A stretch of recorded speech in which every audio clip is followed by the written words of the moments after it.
हाँ जी, hello and welcome to all my dear students. क्या हाल चाल आप लोगों के, कैसे हैं आप सब लोग?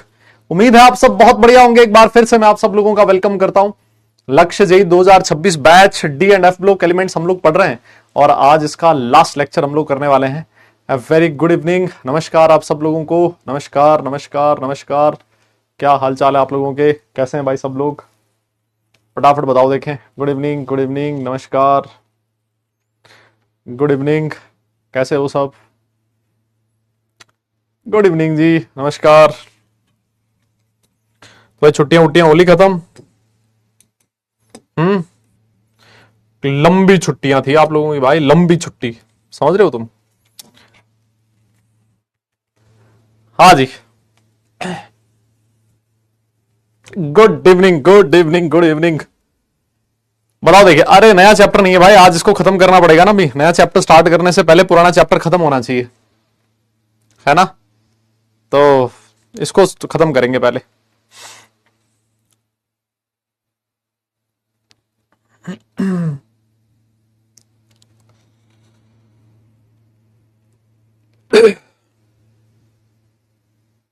हाँ जी,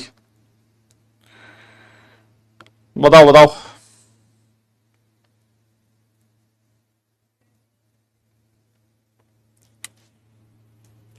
हाँ, कब मिली छुट्टी? अरे वाह भाई, देख रहे हो तुम कितने एहसान फरामोश हो भाई तुम लोग। दिवाली की दी तुम्हें 5 दिन की छुट्टी, फिर उसके बाद तुम्हें तुम्हें आई 4 दिन की छुट्टी है, और फिर भी तुम कह रहे हो कहां मिली छुट्टी। इतने दिन की छुट्टियां कहां मिलती है बे? हैं? और इतने सारे जो सेशंस हुए आपकी, इतनी सारी छुट्टियों में सिर्फ केमिस्ट्री का 1.5 घंटे का सेशन गया सिर्फ, इसके अलावा और कोई सेशन गया ही नहीं है। और फिर भी तुम कह रहे हो कि कहां मिली छुट्टी है। देख रहे हो तुम लोग? हाँ, इसीलिए ना तुम्हें छुट्टी देनी नहीं चाहिए, क्योंकि दे भी दोगे तुम्हें तब भी तुम लास्ट में आके यही बोलोगे, "हाँ, ऐसे था वैसे था, छुट्टियां हुई नहीं, स्कैम है ये वो", है ना?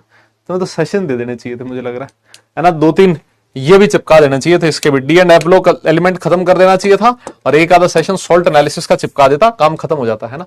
अब आज क्या पढ़ने वाले भाई? देखो आज हम लोग ना मेनली हम लोग बात करने वाले हैं वो केमेनो4 और K2Cr2O7 के बारे में करने वाले हैं ना। ये दो इंपॉर्टेंट कंपाउंड्स हैं, है ना? ये दो इंपॉर्टेंट कंपाउंड्स हैं जिनकी प्रिपरेशन, जिनकी प्रॉपर्टीज हमारे सिलेबस का पार्ट है। तो ये दो हमें देखना है। एफ ब्लॉक एलिमेंट छोटा ही पोर्शन है, देखते हैं आज कितना हो पाता है ना? वो हम लोग देखेंगे। और ये जो पोर्शन है ये भी बहुत छोटा सा पार्ट है, ये हम लोग आज देखने वाले हैं। यस, हाँ, कर दें अगर सेशन स्टार्ट। आप अगर सारे लोग कह दो कि सर थम्स अप कर दो तो सेशन स्टार्ट कर दें। हाँ, अगर आप लोग कह दो तो सेशन को कर दिया जाए स्टार्ट। यस, सारे लोग एक बार फटाफट से थम्स अप कर दो तो सेशन को स्टार्ट कर दे। हाँ, फटाफट बताओ। मैथ्स में 7 लेक्चर। मैथ्स में वैसे एक लेक्चर तो आपका एक्स्ट्रा होता ही है हर दिन, नहीं क्या? मैथ्स की क्लास तो आपकी वैसे भी 2 घंटे ज्यादा ही चलती होगी, तो उसमें तो हर दिन एक्स्ट्रा जा ही रहा है। चलो जो भी है। हाँ, तुम खुश हो तो भाई सब खुश है, फिर क्या दिक्कत है? हाँ, आओ जी आओ सर। तो देखिए, डी ब्लॉक एलिमेंट्स हम लोग पढ़ रहे थे, और उसमें जैसा मैंने आपसे कहा कि कुछ इंपॉर्टेंट कंपाउंड्स है ट्रांजिशन एलिमेंट्स के, जो हमारे सिलेबस का पार्ट है ना? जो हमारे सिलेबस का पार्ट है। तो उसमें जो दो इंपॉर्टेंट कंपाउंड मैंने उधर भी लिखे थे, एक बार के लिए मैं फिर लिख देता हूं। केमेनो4 है ना? और फिर दूसरा जो है वो है K2Cr2O7। लेकिन इससे पहले अगर आपको याद हो तो मैंने आपको लास्ट क्लास में होमवर्क दिया था नेचर ऑफ ऑक्साइड्स के बारे में पढ़ने को। अब तुम ईमानदारी से बताओ कि तुम में से कितने बालक बालिकाएं ऐसे हैं जिन्होंने ये नेचर ऑफ ऑक्साइड्स वाला टॉपिक पढ़ के आया? जो कितने लोग ऐसे हैं जिन्होंने नेचर ऑफ ऑक्साइड्स पढ़ा है? मैंने आपसे कहा था क्लास 11th में पीरियोडिक क्लासिफिकेशन में नेचर ऑफ ऑक्साइड्स पढ़ाया जाता है। यस, और इसमें अलग अलग तरह के ऑक्साइड्स होते थे, है ना? कि नेचुरल ऑक्साइड्स होते थे, न्यूट्रल, नेचुरल क्या बे, न्यूट्रल। सर छुट्टियां आ गई ना यार थोड़ी सी ज्यादा, है ना? इस वजह से। हाँ, न्यूट्रल था, एसिडिक ऑक्साइड्स हुआ करते थे, और बेसिक हुआ करते थे, और एम्फोटेरिक भी हुआ करते थे। याद आ रहा है कुछ ऐसा? कुछ ऐसे ऑक्साइड्स आप लोगों ने पढ़े थे, कुछ कुछ याद आ रहा है तुम्हें ऐसा? एम्फोटेरिक ऑक्साइड्स होते थे, जनाबी आली गाय संत प्रभु, याद है कुछ ऐसा? हैं जी, जनाबे आली गाय संत प्रभु, इनके जितने भी ऑक्साइड्स हुआ करते थे, सारे के सारे जो ऑक्साइड्स थे वो कैसे थे सर? वो ऑक्साइड्स एम्फोटेरिक इन नेचर हुआ करते थे। तो यहां से मुझे एक चीज ये पता लग रही है कि जो जिंक का ऑक्साइड है, क्योंकि हमें डी ब्लॉक एलिमेंट की बात करनी है, तो जनाबे आली गाय संत प्रभु, इसमें डी ब्लॉक का तो सिर्फ जिंक ही है, तो ध्यान रखिएगा जिंक का जो ऑक्साइड है ZnO वो कैसा होता है? एम्फोटेरिक होता है। यस, कुछ कुछ याद होगा है ना, मेरे हिसाब से इतना तो याद होगा, जनाबे आली गाय संत प्रभु और फिर आर्सेनिक और एंटीमनी के वो भी दो अलग कंपाउंड थे, उनकी बात यहां नहीं होगी क्योंकि वो पी ब्लॉक एलिमेंट की बात होगी। एम्फोटेरिक आपको याद रखना है, डी ब्लॉक एलिमेंट में जिंक है, उसका एक ऑक्साइड एम्फोटेरिक होता है ना। और इसके साथ साथ मैंने आपको मेटल्स के लिए कुछ और भी चीजें बताई थी, अगर आपको याद हो तो छोटे छोटा हम लोगों ने लिखा था कि अगर मान लो ऑक्सीडेशन स्टेट है ना +1 +2 +3 है, मैं एक बार के लिए रिवाइज करवा रहा हूं बस आपका, तो वो जो ऑक्साइड होगा उसका नेचर कैसा होगा? जनरली वो बेसिक होता है, हालांकि इसमें एक्सेप्शन होता था Cr2O3 का, है ना। अगर मान लीजिए वो +4 ऑक्सीडेशन स्टेट में है तो वो कैसा होता है? जनरली वो एम्फोटेरिक होता है। यस, और अगर मान लीजिए वो +5 ऑक्सीडेशन स्टेट में था या फिर 6 में था या 7 में था, तो उसको आप लोग कहते थे वो कैसा होता है? एसिडिक ऑक्साइड होता है ना। इसका एक एग्जाम आपको एक्सेप्शन लिखा था कि जो V2O5 होता है, V2O5 is amphoteric in nature. कुछ कुछ याद आ रहा है क्या तुम्हें? हाँ भाई, कुछ कुछ याद आ रहा है क्या? हाँ, और यहां पर भी हम लोग ये लिखते थे कि जो Cr2O3 है ये भी कैसा होता था सर? वो एम्फोटेरिक हुआ करता था। तो ये हम लोग, ये सारी चीजें जो है ये हम लोग वहां पर पढ़ चुके थे, है ना। क्लास 11th का जो वो पोर्शन था, क्लास 11th वाले में हमने ये सारी चीजें पढ़ी थी, है ना। तो यहां पर लेकिन इसमें जैसा मैंने आपसे कहा कि कुछ एक्सेप्शंस भी हैं, साथ साथ ये भी था ZnO। सर ZnO जो होता है वो भी कैसा होता है? एम्फोटेरिक होता है, हालांकि इसका ऑक्सीडेशन स्टेट कितना होता है? +2 होता है। देखो मैं आपको बताऊं, मोटी मोटी बात ये है ना कि ये भले ही आप कितना ही समझा दो, कुछ भी कर लो, मोटी मोटी बात ये है कि इसको याद रखना ही पड़ेगा कि कौन सा ऑक्साइड एसिडिक होता है और कौन सा ऑक्साइड बेसिक होता है और कौन सा ऑक्साइड एम्फोटेरिक होता है ना। अगर ये चीज आपको याद है तभी आपके क्वेश्चंस में आप आगे बढ़ पाओगे, नहीं याद है तो फिर, है ना, नहीं याद है तो फिर कुछ नहीं चलेगा आगे, है ना। मेरी बात समझ रहे हो? तो ये हम लोगों ने उधर पढ़ा था। अब एक चीज आपने ये भी पढ़ा है कि ऑक्साइड्स में अगर मान लो एक मेटल है, उसका ऑक्सीडेशन स्टेट बढ़ता है, अगर मेटल का ऑक्सीडेशन स्टेट बढ़ता है तो मुझे बताओ कि एसिडिक नेचर बढ़ेगा ऑक्साइड्स का या फिर बेसिक नेचर बढ़ेगा ऑक्साइड का? हाँ ये बताओ, गजनी हो रखे हो? कोई बात नहीं बेटा, अभी सब याद आएगा, रुको तुम लोग। हाँ, अगर मेटल का ऑक्सीडेशन स्टेट बढ़ता है तो जो ऑक्साइड है आपका, उसका नेचर एसिडिक होता जाएगा या फिर बेसिक होता जाएगा? क्या क्या याद है तुम्हें? क्या याद है तुम्हें? पक्का ना? ये तो आप लोग जानते हो ना कि अगर एसिडिक, हाँ मतलब ऑक्साइड्स का जो एसिडिक नेचर वो बढ़ता है अगर मेटल का ऑक्सीडेशन स्टेट बढ़ता है तो। देखो यहां पर एक छोटी सी इंफॉर्मेशन है ना, एक छोटी सी इंफॉर्मेशन है आप लोगों के लिए, और वो इंफॉर्मेशन ये रही कि ये कुछ मैंने ऑक्साइड्स आपकी स्क्रीन पर लिखे हुए हैं ना, मेरे हिसाब से ऑक्साइड्स आपको दिख रहे होंगे, और अगर आपको नहीं भी दिख रहे हैं तो मैं काम करता हूं, इसमें थोड़ी सी ब्राइटनेस इसकी कम कर देता हूं ताकि आपके लिए दिखना आसान हो सके, है ना। देखो ये रहे ऑक्साइड्स। ये जो टेबल है, मुझे एक बात बताओ, ये टेबल क्या आप लोगों ने देखी हुई है क्या? ये देखी देखी लग रही है क्या ये वाली टेबल? है भाई? अरे ये वाली जो टेबल है, क्या ये टेबल देखी देखी लग रही है क्या आप लोगों की? है ना, कहीं पर देखा हो ऐसे?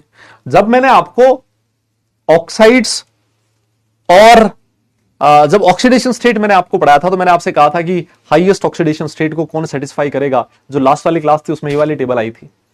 इस टेबल में मैं आपको एक चीज बताना चाहता हूं इस टेबल की हेल्प से, तो आप एक चीज नोटिस कीजिए कि अगर आपने स्कैंडियम को छोड़ दिया, अगर आप स्कैंडियम को छोड़ दो तो बाकी जितने भी आपके एलिमेंट्स हैं वो MnO टाइप के ऑक्साइड बना रहे हैं। देखो MO टाइप के, MnO नहीं, MO टाइप के ऑक्साइड्स बना रहे हैं, देख रहे हो आप लोग? यस, MO टाइप के ऑक्साइड्स बना रहे हैं। एमओ टाइप के ऑक्साइड बनाने का ये मतलब हो गया कि जो आपका M है उसकी ऑक्सीडेशन स्टेट कितनी है? इसमें +2 है। आपको ये कहे कि साहब ये जो स्कैंडियम है वो +2 ऑक्सीडेशन स्टेट में ऑक्साइड क्यों नहीं बना रहा? क्योंकि स्कैंडियम सिर्फ और सिर्फ एक ही ऑक्सीडेशन स्टेट शो करता है, और वो ऑक्सीडेशन स्टेट कौन सी है? +3 है। मेरी बात आपको समझ में आ रही है? तो क्योंकि स्कैंडियम +2 ऑक्सीडेशन स्टेट शो ही नहीं करता, और अगर वो +2 ऑक्सीडेशन स्टेट शो नहीं करता तो वो एमओ टाइप का ऑक्साइड का फॉर्मेशन भी नहीं करेगा, है ना। और ये कहता है कि ये जो एमओ टाइप के ऑक्साइड्स होते हैं वो कैसे होते हैं? आयोनिक इन नेचर होते हैं, है ना। ये कैसे होते हैं? आयोनिक इन नेचर होते हैं। ये जो टेबल है, ये टेबल आप लोग यूं मानिए, टेबल नहीं बनानी है आपको, है ना, कोई ये ना ये टेबल बनाने ना बैठ जाए कि सर मैं तो टेबल बनाऊंगा, थोड़ा वेट करो आप, है ना, सर लिख रहे हैं अभी, है ना, सर नोट तो करने दो सर। बेटा जी ये टेबल नहीं बनानी है ना, ये टेबल तो बस मैंने आपको ये चीज समझाने के लिए कि स्कैंडियम एमो टाइप का ऑक्साइड नहीं बनाता, बाकी सारे के सारे ऑक्साइड एमो टाइप के ऑक्साइड बनाते हैं सेलेनियम एलिमेंट, इसके लिए ये वाले टेबल में लेके आऊं। बाकी ये जो टेबल है वो नहीं लिखनी है आपको, सिर्फ और सिर्फ ये जो ऊपर वाला स्टेटमेंट है, एक यही वाला स्टेटमेंट लिखना है। यस, समझ में आ गई मेरी बात? डन है, चले आगे। तो इसमें तो मेरे हिसाब से कोई दिक्कत है नहीं। अच्छा, एक चीज और देखो, मैंने आपसे यह भी कहा था, ये वाला जो पॉइंट है मेरे हिसाब से ये भी मैं समझा चुका हूं कि जैसे जैसे मेटल का ऑक्सीडेशन नंबर बढ़ेगा, है ना, जैसे जैसे मेटल का ऑक्सीडेशन स्टेट बढ़ेगा वैसे वैसे ऑक्साइड्स का एसिडिक नेचर बढ़ता है। ये आप लोगों ने अभी थोड़ी देर पहले बोला ही था, और इसको प्रूव किया गया। यहां देखो, यहां CrO है, उसमें क्रोमियम का ऑक्सीडेशन स्टेट +2 है, Cr2O3 में क्रोमियम का ऑक्सीडेशन स्टेट +3 है, और CrO3 में क्रोमियम का ऑक्सीडेशन स्टेट +6 है। तो जैसे जैसे मेटल का ऑक्सीडेशन स्टेट इंक्रीज कर रहा है, मैं बोलूंगा ऑक्साइड्स का एसिडिक नेचर बढ़ रहा है, ऑक्साइड्स मोर एसिडिक होते जा रहे हैं, या फिर मैं ऐसे भी बोल सकता हूं कि जो ऑक्साइड्स है वो लेस बेसिक होते जा रहे हैं। क्या मैं ऐसा सही कह रहा हूं क्या? ये जितने ऑक्साइड्स आपकी स्क्रीन पर लिखे हुए हैं, मैं आपकी जानकारी के लिए बता दूं, ये सारे के सारे ऑक्साइड्स इंपॉर्टेंट है। आप इसको ऐसा ना हो कि हल्के में समझने की गलती कर ले, है ना, आपको ऐसा लगे कि ये थोड़ा ना पूछेगा, है ना, ये थोड़ा ना पूछेगा मेरे से कि CrO जो बेसिक होता है, Cr2O3 एम्फोटेरिक होता है या फिर CrO3 एसिडिक होता है, क्योंकि ये एनसीईआरटी की लाइंस हैं। और मैं आपको बताऊं, एनसीईआरटी जो होती है उसमें लिखी हुई एक एक लाइन, उसका लिखा हुआ एक एक स्टेटमेंट, उसका लिखा हुआ एक एक वर्ड हमारे लिए इंपॉर्टेंट होता है ना। तो ये जो लाइंस है ये एनसीईआरटी में लिखी है, इस वजह से मैं आपको बोल रहा हूं ये लाइंस आपको एज इट इज पता होनी चाहिए। इसको हम लोग रिलेट जरूर कर सकते हैं कि जैसे जैसे मेटल का ऑक्सीडेशन स्टेट बढ़ रहा है वैसे वैसे जो ऑक्साइड्स है उनका एसिडिक नेचर भी इंक्रीज कर रहा है ना। आप चाहो तो देख लो, नीचे वालों में भी देख लो भले, वेनेडियम के ऑक्साइड्स दे रखे, वेनेडियम का ये जो ऑक्साइड है उसकी ऑक्सीडेशन स्टेट +3 है, ये वाले की ऑक्सीडेशन स्टेट +4 है, और V2O5 की +5 है। तो आप ये देखिए कि जो V2O3 होता है वो तो भयंकर बेसिक होता है, V2O4 थोड़ा कम बेसिक होता है, और V2O5 जो है वो एम्फोटेरिक होता है। मतलब जैसे जैसे मेटल का ऑक्सीडेशन स्टेट बढ़ रहा है सर, जो बेसिक नेचर है वो डिक्रीज कर रहा है, स्ट्रॉन्ग बेसिक, लेस बेसिक, और फिर एम्फोटेरिक होता जा रहा है। यस, ये जो V2O5 है इसके बारे में दुनिया ऐसे मान लीजिए थोड़ी कंफ्यूज रहती है। दुनिया कंफ्यूज कैसे रहती है कि कुछ जगह पर V2O5 लिखा होता है कि एसिडिक इन नेचर होता है, लेकिन मैं आपको फिर बोल देता हूं, वापस बोल रहा हूं, चीख चीख के बोल रहा हूं, कसम खा लेना, भूलना मत कि ये जो V2O5 है ये एम्फोटेरिक होता है। एम्फोटेरिक है इसका मतलब ये एसिड और बेस दोनों की तरह बिहेव कर सकता है, ये दोनों की तरह बिहेव कर सकता है, बट लिखा ऐसा होता है कई जगह कि V2O5 जो है वो एसिडिक होता है प्रीडोमिनेंटली, है ना, प्रीडोमिनेंटली एसिडिक होता है ना।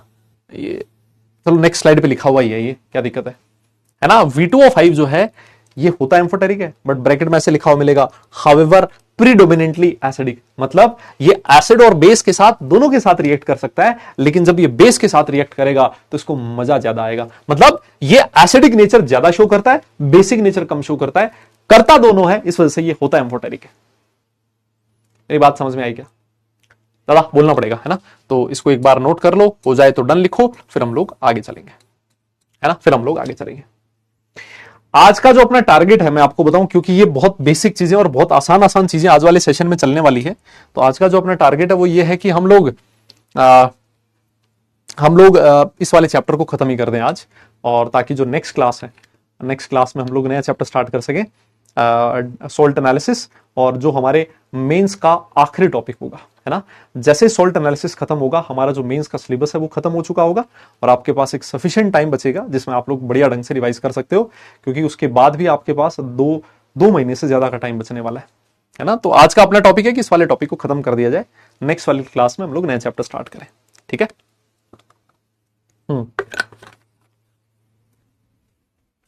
बहुत बढ़िया जी, बहुत बढ़िया। चलो सर आगे चलते हैं। कुछ छोटी सी इंफॉर्मेशन दे रखी है आपके सामने ना, एक बहुत ही छोटी सी इंफॉर्मेशन है कि जो Mn का ऑक्साइड होता है Mn2O7, देखो ये एसिडिक होता है ना। ये भी आपके एनसीईआरटी की लाइन है, और इस लाइन से एक बार जी ने क्वेश्चन पूछ लिया, है ना। कहता है कि Mn2O7 is a covalent green oil, है ना, ये ग्रीन कलर का ऑयली का सब्सटेंस होता है। CrO3, अब देखो Mn2O7 में Mn का ऑक्सीडेशन स्टेट कितना है बेटा? +7 है। CrO3 में क्रोमियम का ऑक्सीडेशन स्टेट कितना है? +6 है। और V2O5 में वेनेडियम का ऑक्सीडेशन स्टेट +5 है। आपको अगर याद हो तो आपने एक चीज बोली थी कि जो परसेंटेज कोवेलेंट कैरेक्टर होता है, कुछ कुछ याद है क्या आप लोगों को? परसेंटेज कोवेलेंट कैरेक्टर जो होता है it is directly proportional to positive charge. मैं सही कह रहा हूं? Is directly proportional to charge होता है। अरे मैं सही कह रहा हूं? अरे फजान रूल कुछ कुछ याद आ रहा है क्या? ओ गजनी हो, अरे फजान रूल कुछ याद आ रहा है?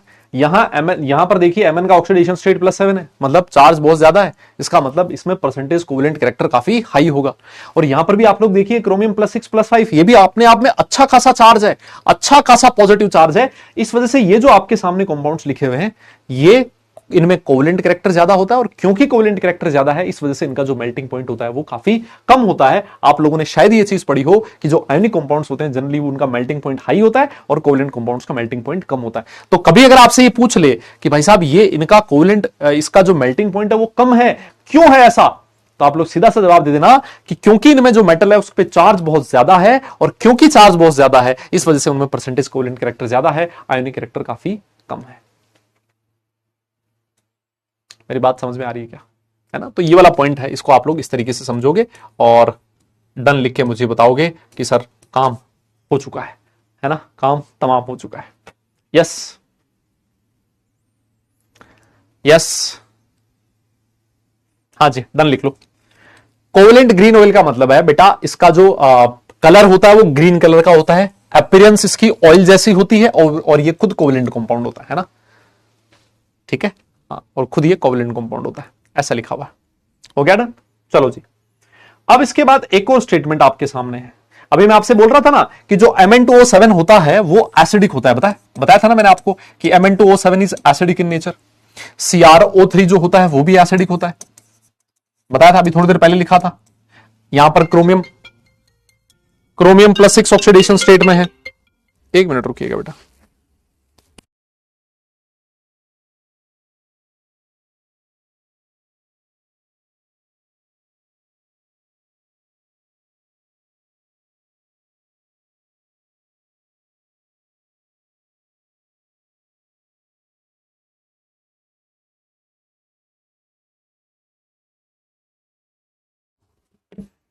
हाँ जी, हाँ, तो कैसे पता लगा कि इनका जो नेचर है वो एसिडिक है ना? जैसे अगर मान लो मैं आपसे कहूं कि CO2 एसिडिक इन नेचर होता है, तो आप कैसे मानोगे?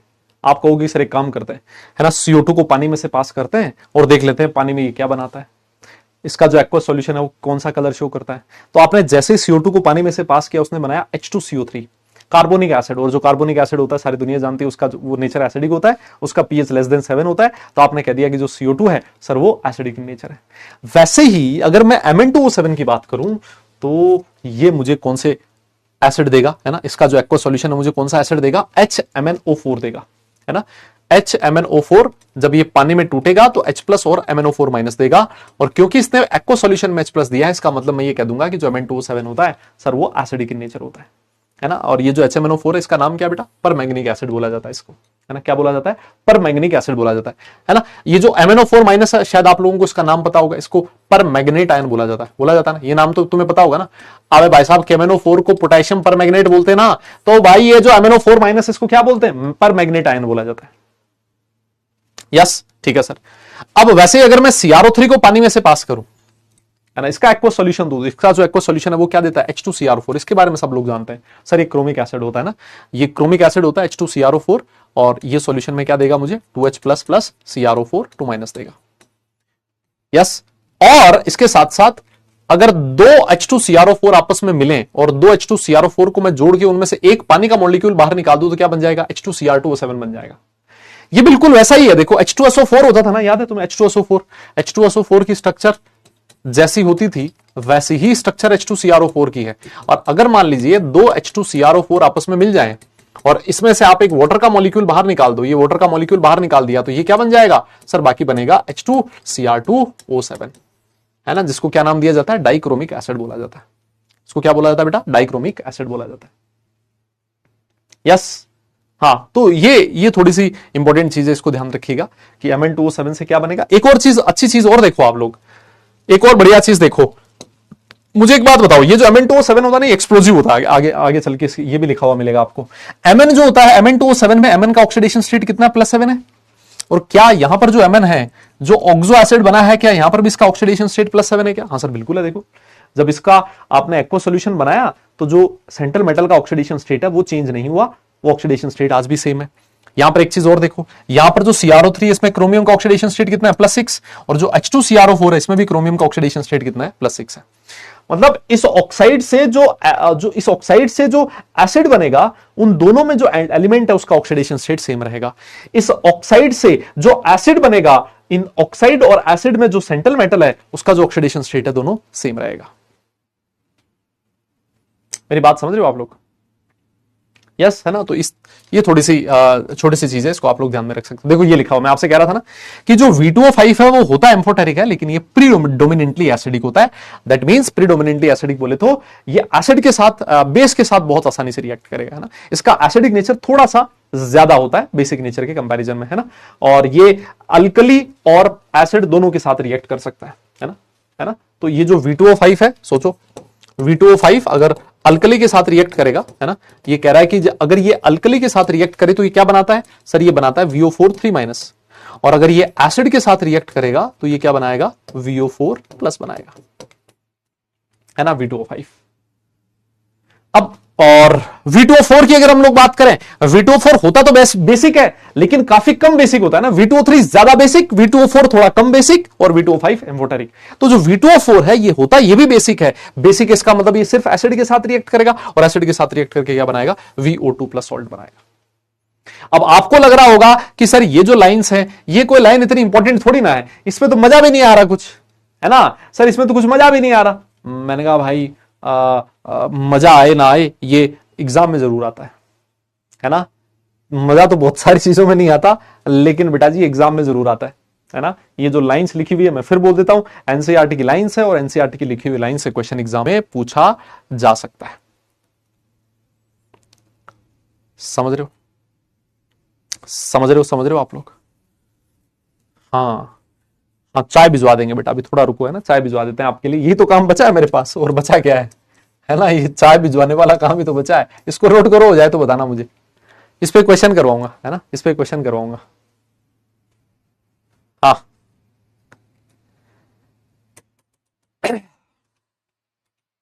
देखो V2O5 में भी आप लोग चेक कर लो, V2O5 में वेनेडियम का ऑक्सीडेशन स्टेट +5 है, यहाँ VO4 3- में भी वेनेडियम का ऑक्सीडेशन स्टेट +5 है, और यहाँ कितना है? +7 है ना। ये बेस के साथ एसिड के साथ रिएक्ट करके 4 दूनी 8 +7 ऑक्सीडेशन स्टेट शो कर रहा है। ठीक है, हाँ ये तो बचा है मेरे पास। बहुत बढ़िया। देखो एक क्वेश्चन देखो जरा, एक क्वेश्चन देखो जरा आप लोग, है ना। एक क्वेश्चन देखो जरा आप लोग, दिख रहा है क्या आपको क्वेश्चन? कहता है choose the correct statement from the following, और ये क्वेश्चन कब पूछा गया था? 31 जनवरी 2024 में ये क्वेश्चन पूछा गया था, है ना।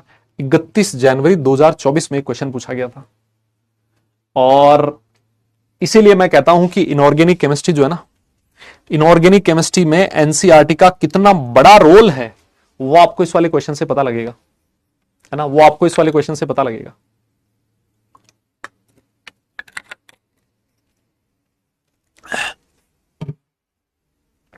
यस, वो आपको इस क्वेश्चन से पता लगेगा। देखो एनसीईआरटी में लिखी हुई लाइंस डायरेक्ट पूछी जाती है एग्जाम्स में, जेईई मेंस में, कम से कम इनऑर्गेनिक केमिस्ट्री में। Mn2O7 ऑयल होता है रूम टेम्परेचर पे, बिल्कुल सही बात है। ऑप्शन नंबर ए बिल्कुल सही है, और ऑप्शन नंबर ए बिल्कुल सही है, मतलब डी ऑप्शन तो उड़ गया। लिखता है कि V2O5 does not react with acid. अरे भाई साहब पागल वागल हो गया क्या? V2O5 तो एम्फोटेरिक होता है, और एम्फोटेरिक होता है मतलब ये एसिड और बेस दोनों के साथ रिएक्ट करेगा, तो सर ये वाला ऑप्शन नहीं हो सकता, मतलब ऑप्शन नंबर ए भी उड़ गया। कहता है CrO is a basic oxide. क्या ये स्टेटमेंट सही है क्या? CrO जो है क्या ये बेसिक ऑक्साइड है? हाँ जी बिल्कुल है सर, ये वाला स्टेटमेंट बिल्कुल सही है। अभी थोड़ी देर पहले लिखा था CrO बेसिक होता है, CrO3 जो Cr2O3 जो है वो एम्फोटेरिक होता है, और जो CrO2 था सर वो बेसिक होता है, सॉरी एसिडिक होता है CrO3। तो सर ये वाला जो स्टेटमेंट है बिल्कुल सही है, मतलब स्टेटमेंट नंबर ए भी सही है, स्टेटमेंट नंबर सी भी सही है ना, ये दो। अब बी की बात करते हैं, V2O4 react with acid to give VO2 2+। नहीं सर ये गलत है, VO2 प्लस देता है, VO2 2 प्लस नहीं देता। देखो ना, V2O4 जो है, V2O4 VO2 प्लस देता है, VO2 2 प्लस नहीं देता। अरे सर ये वाला स्टेटमेंट इनकरेक्ट है और ये इनकरेक्ट है, इसका मतलब ऑप्शन नंबर बी करेक्ट है। खत्म हो गया मामला। बताइए कहां दिक्कत है भैया? अरे बेटा जी यार बोलना पड़ेगा यार, क्या दिक्कत है यार इसमें? क्या चीज सही है क्या? जल्दी बताओ। यस, क्या ये चीज आसान है? क्या मैं आगे चल सकता हूं? हाँ बहुत बारीक बात है, जनता उड़ जाती है यहां, है ना। वो बोलते हैं 2 प्लस याद रहता है उनको, ये नहीं याद रहता वो 2 प्लस किस पे लगा हुआ था, VO पे 2 प्लस लगा हुआ था या VO2 2 प्लस, VO2 पे 2 प्लस लगा हुआ था, है ना। हाँ यहां लफड़ा हो सकता है ना। सावधानी हटी और दुर्घटना घटी। यस, तो इस तरह के क्वेश्चन है बेटा इसमें, इस पे इस तरह का क्वेश्चन पूछा आपसे जा सकता है ना, तो इसको हल्के में नहीं लेना, मैं आपसे ये कहता हूं। और एक चीज मैं ये भी कहता हूं कि जो चीज मैं यहां पढ़ा दूं, है ना, मेरी कोशिश ये होती है कि जो नोट्स हैं उसमें एनसीईआरटी तो पूरा लिखा हुआ हो, है ना। एनसीईआरटी का कोई भी एक छोटा सा छोटा पॉइंट भी नोट्स में ना छूटे, और जो अलग से चीज बतानी है वो तो रहती है चलो नोट्स में, लेकिन एनसीईआरटी की कोई चीज मिस ना हो। तो इस वजह से अगर आप नोट्स भी बहुत अच्छे से पढ़ लेते हो ना बार बार, तब भी आपको बहुत हेल्प मिलेगी, है ना। और आपका जो एनसीईआरटी वो अपने आप ही सॉल्व हो जाएगा, है ना। जो आपका एनसीईआरटी वो अपने आप ही क्लियर हो जाएगा, समझ रहे हो?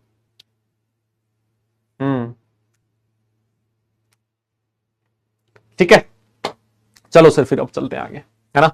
तब अब थोड़ा सा आगे चलते हैं और हम लोग अब जो मैं आपसे कह रहा था ना कि दो इंपॉर्टेंट कंपाउंड्स हैं, है ना, दो इंपॉर्टेंट कंपाउंड्स हैं। एक है उसमें से केमेनोफोर और दूसरा है K2Cr2O7। इनके बारे में हमें पढ़ना है। इनमें क्या क्या पढ़ना है सर? सबसे पहले हमें इनकी प्रिपरेशन पढ़नी है कि भाई केमेनोफोर आप लोग कैसे बना सकते हो, है ना। प्रिपरेशन पढ़नी होती है और फिर उसके बाद प्रॉपर्टीज पढ़नी होती है ना। फिर उसके बाद क्या पढ़ना होता है? इनकी प्रॉपर्टीज पढ़नी होती है और फिर सबसे लास्ट में इनके नेचर के बारे में बात करनी होती है, स्ट्रक्चर के बारे में बात करनी होती है कि एसिडिक होते हैं, बेसिक होते हैं, या फिर ऑक्सीडाइजिंग एजेंट होते हैं, बेसिक होते हैं, किस तरह के होते हैं, है ना। बहुत बढ़िया, है ना, बहुत बढ़िया।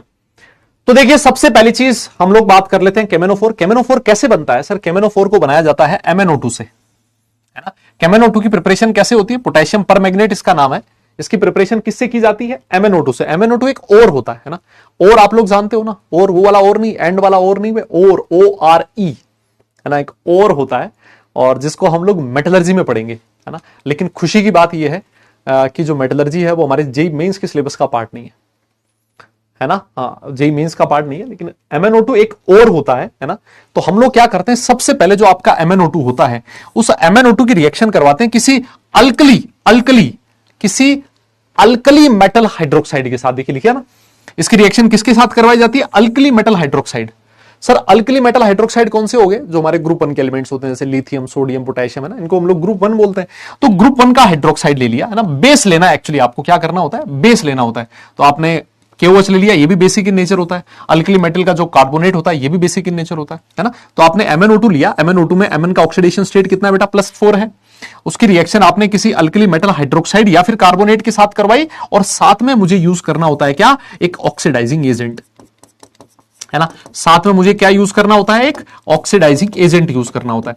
अब देखो ऑक्सीजन जो होता है वो तो एक बहुत अच्छा खुद ऑक्सीडाइजिंग एजेंट होता है, इसमें कुछ कहने की जरूरत नहीं है। आप KNO3 भी ले सकते हो। KNO3 में भी जो आपका N है, नाइट्रोजन जो है वो +5 ऑक्सीडेशन स्टेट में, +5 ऑक्सीडेशन स्टेट नाइट्रोजन की मैक्सिमम ऑक्सीडेशन स्टेट है। और आप लोगों ने रिडॉक्स में पढ़ा हुआ है कि अगर मान लीजिए किसी एलिमेंट की ऑक्सीडेशन स्टेट मैक्सिमम है, इसका मतलब वो जो कंपाउंड होगा वो एक अच्छा ऑक्सीडाइजिंग एजेंट होगा। मैं सही कह रहा हूं क्या? यस, क्या मैं सही कह रहा हूं क्या? तो सर यहां पर क्या क्या लिया है वापस समझो। MnO2 था, एक अल्कली मेटल हाइड्रोक्साइड लेना है, आप कार्बोनेट भी ले सकते हो, और साथ में एक ऑक्सीडाइजिंग एजेंट लेना है। तो मेरा जो MnO2 होगा वो किसमें कन्वर्ट हो जाएगा? K2MnO4। K2MnO4 में जो Mn है उसका ऑक्सीडेशन स्टेट कितना है? +6 है। देखो +4 से +6 में चला गया, मतलब इसका ऑक्सीडेशन हो गया। ये जो K2MnO4 है बेटा, इसमें दो आयंस हैं, एक है K+ और दूसरा है MnO4 2-।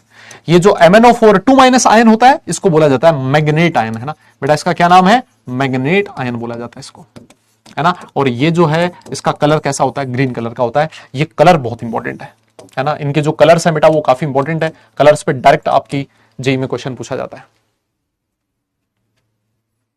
यस, हाँ यस, ग्रीन कलर का कंपाउंड होता है K2MnO4। तो अब जब आप लिखोगे ना, तो लिखने के टाइम पे ना ये आपको लिखने की जरूरत नहीं है कि powdered pyrolusite is fused with an alkali metal hydroxide and an oxidizing agent like KNO3 to give green colored potassium magnate। ये आपको लिखने की जरूरत नहीं है। यस, आप सीधा ये लिखोगे प्रिपरेशन का, it is prepared from pyrolusite, है ना, MnO2 से। स्टेप नंबर 1 होता है conversion of MnO2 into K2MnO4, और ये वाली आपको रिएक्शन डायरेक्ट लिख लेनी है ना, ये रिएक्शन डायरेक्ट लिख लेनी है। ये तो मैंने चलो थ्योरी लिख दी है ताकि इससे आपको बिल्कुल एकदम क्लियर हो कि कौन किसके साथ रिएक्ट कर रहा है और कैसे रिएक्ट कर रहा है। तो आपको वो पूरा थ्योरी लिखने की जरूरत नहीं है ना, ये वाले जो लाइन है स्टेटमेंट लिखने की जरूरत नहीं है। आप डायरेक्ट ये वाली जो रिएक्शन है वो लिख सकते हो, है ना, ये आप डायरेक्ट रिएक्शन लिख सकते हो। बाकी ये सब कुछ लिखने की जरूरत नहीं है। अगर लिख लो आप लोग तो मुझे बता देना, हम लोग आगे चलेंगे, है ना। तो देखो हमने क्या किया है, हमारे पास MnO2 था, उसकी reaction alkali metal hydroxide carbonate या फिर एक ऑक्सीडाइजिंग एजेंट के साथ करवाई साथ में, तो K2MnO4 बन गया, पोटेशियम मैग्नेट बन गया, और इसका ग्रीन कलर होता है। अब मुझे क्या करना है, ये जो K2MnO4 है इसको KMnO4 में कन्वर्ट करना है ना, मेरा काम ये है ना, मेरा काम ये। तो वो कैसे कन्वर्ट होगा अभी थोड़ी देर में बताते हैं, एक बार के लिए वाला लिखो। हाँ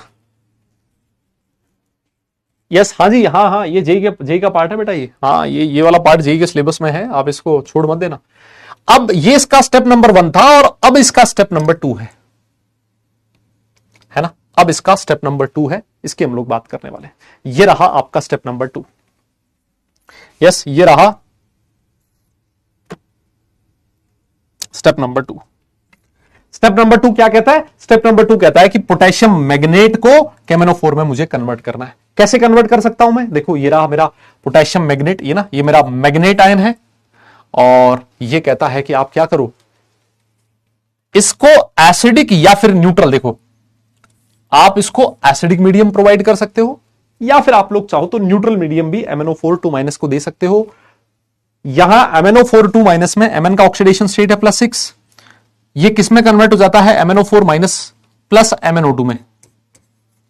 मुझे एक चीज बताइए, क्या ये वाली जो रिएक्शन है, क्या इस रिएक्शन को डिस्प्रपोर्शनेशन रिएक्शन कहा जा सकता है क्या? और ये रिएक्शन बहुत इंपॉर्टेंट रिएक्शन है, ऐसे मानो, है ना, ये जो रिएक्शन है बेटा ये बहुत इंपॉर्टेंट रिएक्शन है।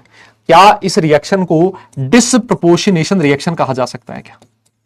ऐसा मैंने सुना है कि भाई साहब फिजिकल केमिस्ट्री आपकी एकदम धांसू है ना, फिजिकल केमिस्ट्री एकदम धांसू है भाई, धांसू। तो बताओ जरा, क्या ये रिएक्शन डिस्प्रपोर्शनेशन है? अरे सर देखो ना, Mn +6 से +7 में जा रहा है, मतलब ऑक्सीडेशन हो रहा है, और +6 से +4 में भी जा रहा है, इसका मतलब रिडक्शन हो रहा है। अरे तो सर ऑक्सीडेशन और रिडक्शन एक ही एलिमेंट का हो रहा है सर, ऑक्सीडेशन और रिडक्शन एक ही एलिमेंट का हो रहा है, इसका मतलब सर ये डिस्प्रपोर्शनेशन रिएक्शन का एग्जांपल है। यही लिखा हुआ है आपके सामने, ये रहा कि अगर आपने MnO4 को मैग्नेट आयन को एसिडिक या फिर न्यूट्रल मीडियम प्रोवाइड किया तो ये पर मैग्नेट आयन दे देगा, MnO4- दे देगा। अब कोई बोलेगा सर आप तो KMnO4 बना रहे थे, KMnO4 कहां बना, ये तो MnO4- ही बना है। अरे भाई साहब ये पोटेशियम भी है ना, यहां पर पोटेशियम भी तो होगा, ये K2MnO4, ये ऐसा होगा ना, K2MnO4 होगा। मैंने सिर्फ MnO4 ये आयन आयन लिखा आपके सामने, तो अगर यहां पोटेशियम होगा तो ये क्या बना देगा, KMnO4 बना देगा। यस, ये एक तरीका है ना, ये एक तरीका है K2MnO4 से MnO4- बनाने का। और भी तरीका हो सकता है, देखो आप MnO4 का इलेक्ट्रोलिटिक ऑक्सीडेशन करवा दो। अरे सर ये नाम सुना सुना तो लग रहा है, इलेक्ट्रोलिटिक ऑक्सीडेशन। बहुत ज्यादा दिनों पुरानी बात नहीं है महाराज, याद करो वो दिन जिस दिन तुम लोगों ने इलेक्ट्रोकेमिस्ट्री पढ़ी थी, है ना। और जो इलेक्ट्रोकेमिस्ट्री था उसमें आप लोग पढ़ते थे इलेक्ट्रोलाइसिस। इलेक्ट्रोलाइसिस में आप लोग बोलते थे कि एनोड पे ऑक्सीडेशन होता है और कैथोड पे रिडक्शन होता है ना। तो आपके पास मैग्नेट आयन का सॉल्यूशन है, आप इसका ऑक्सीडेशन करवाओ और ये किसमें कन्वर्ट हो जाएगा, MnO4। देखो ऑक्सीडेशन क्यों हो रहा है, क्योंकि यहां Mn है +6 और यहां है +7, और ऑक्सीडेशन कहां होता है, एनोड पे, और साथ में कौन सी गैस रिलीज होगी, हाइड्रोजन गैस रिलीज होगी, H2। हाँ जी, अरे ठीक है क्या दादा, बोलना पड़ेगा। क्या ये चीज क्लियर है? क्या मैं आगे बढ़ जाऊं अगर तुम लोग कहो तो? हाँ जी, अगर तुम लोग कहो तो मैं आगे बढ़ जाऊं।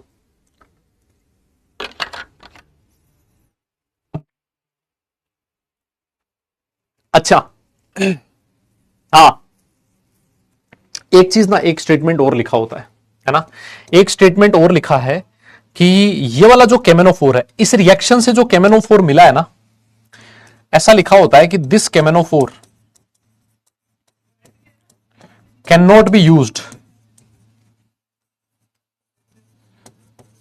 As a lab reagent, as a lab reagent because of the presence of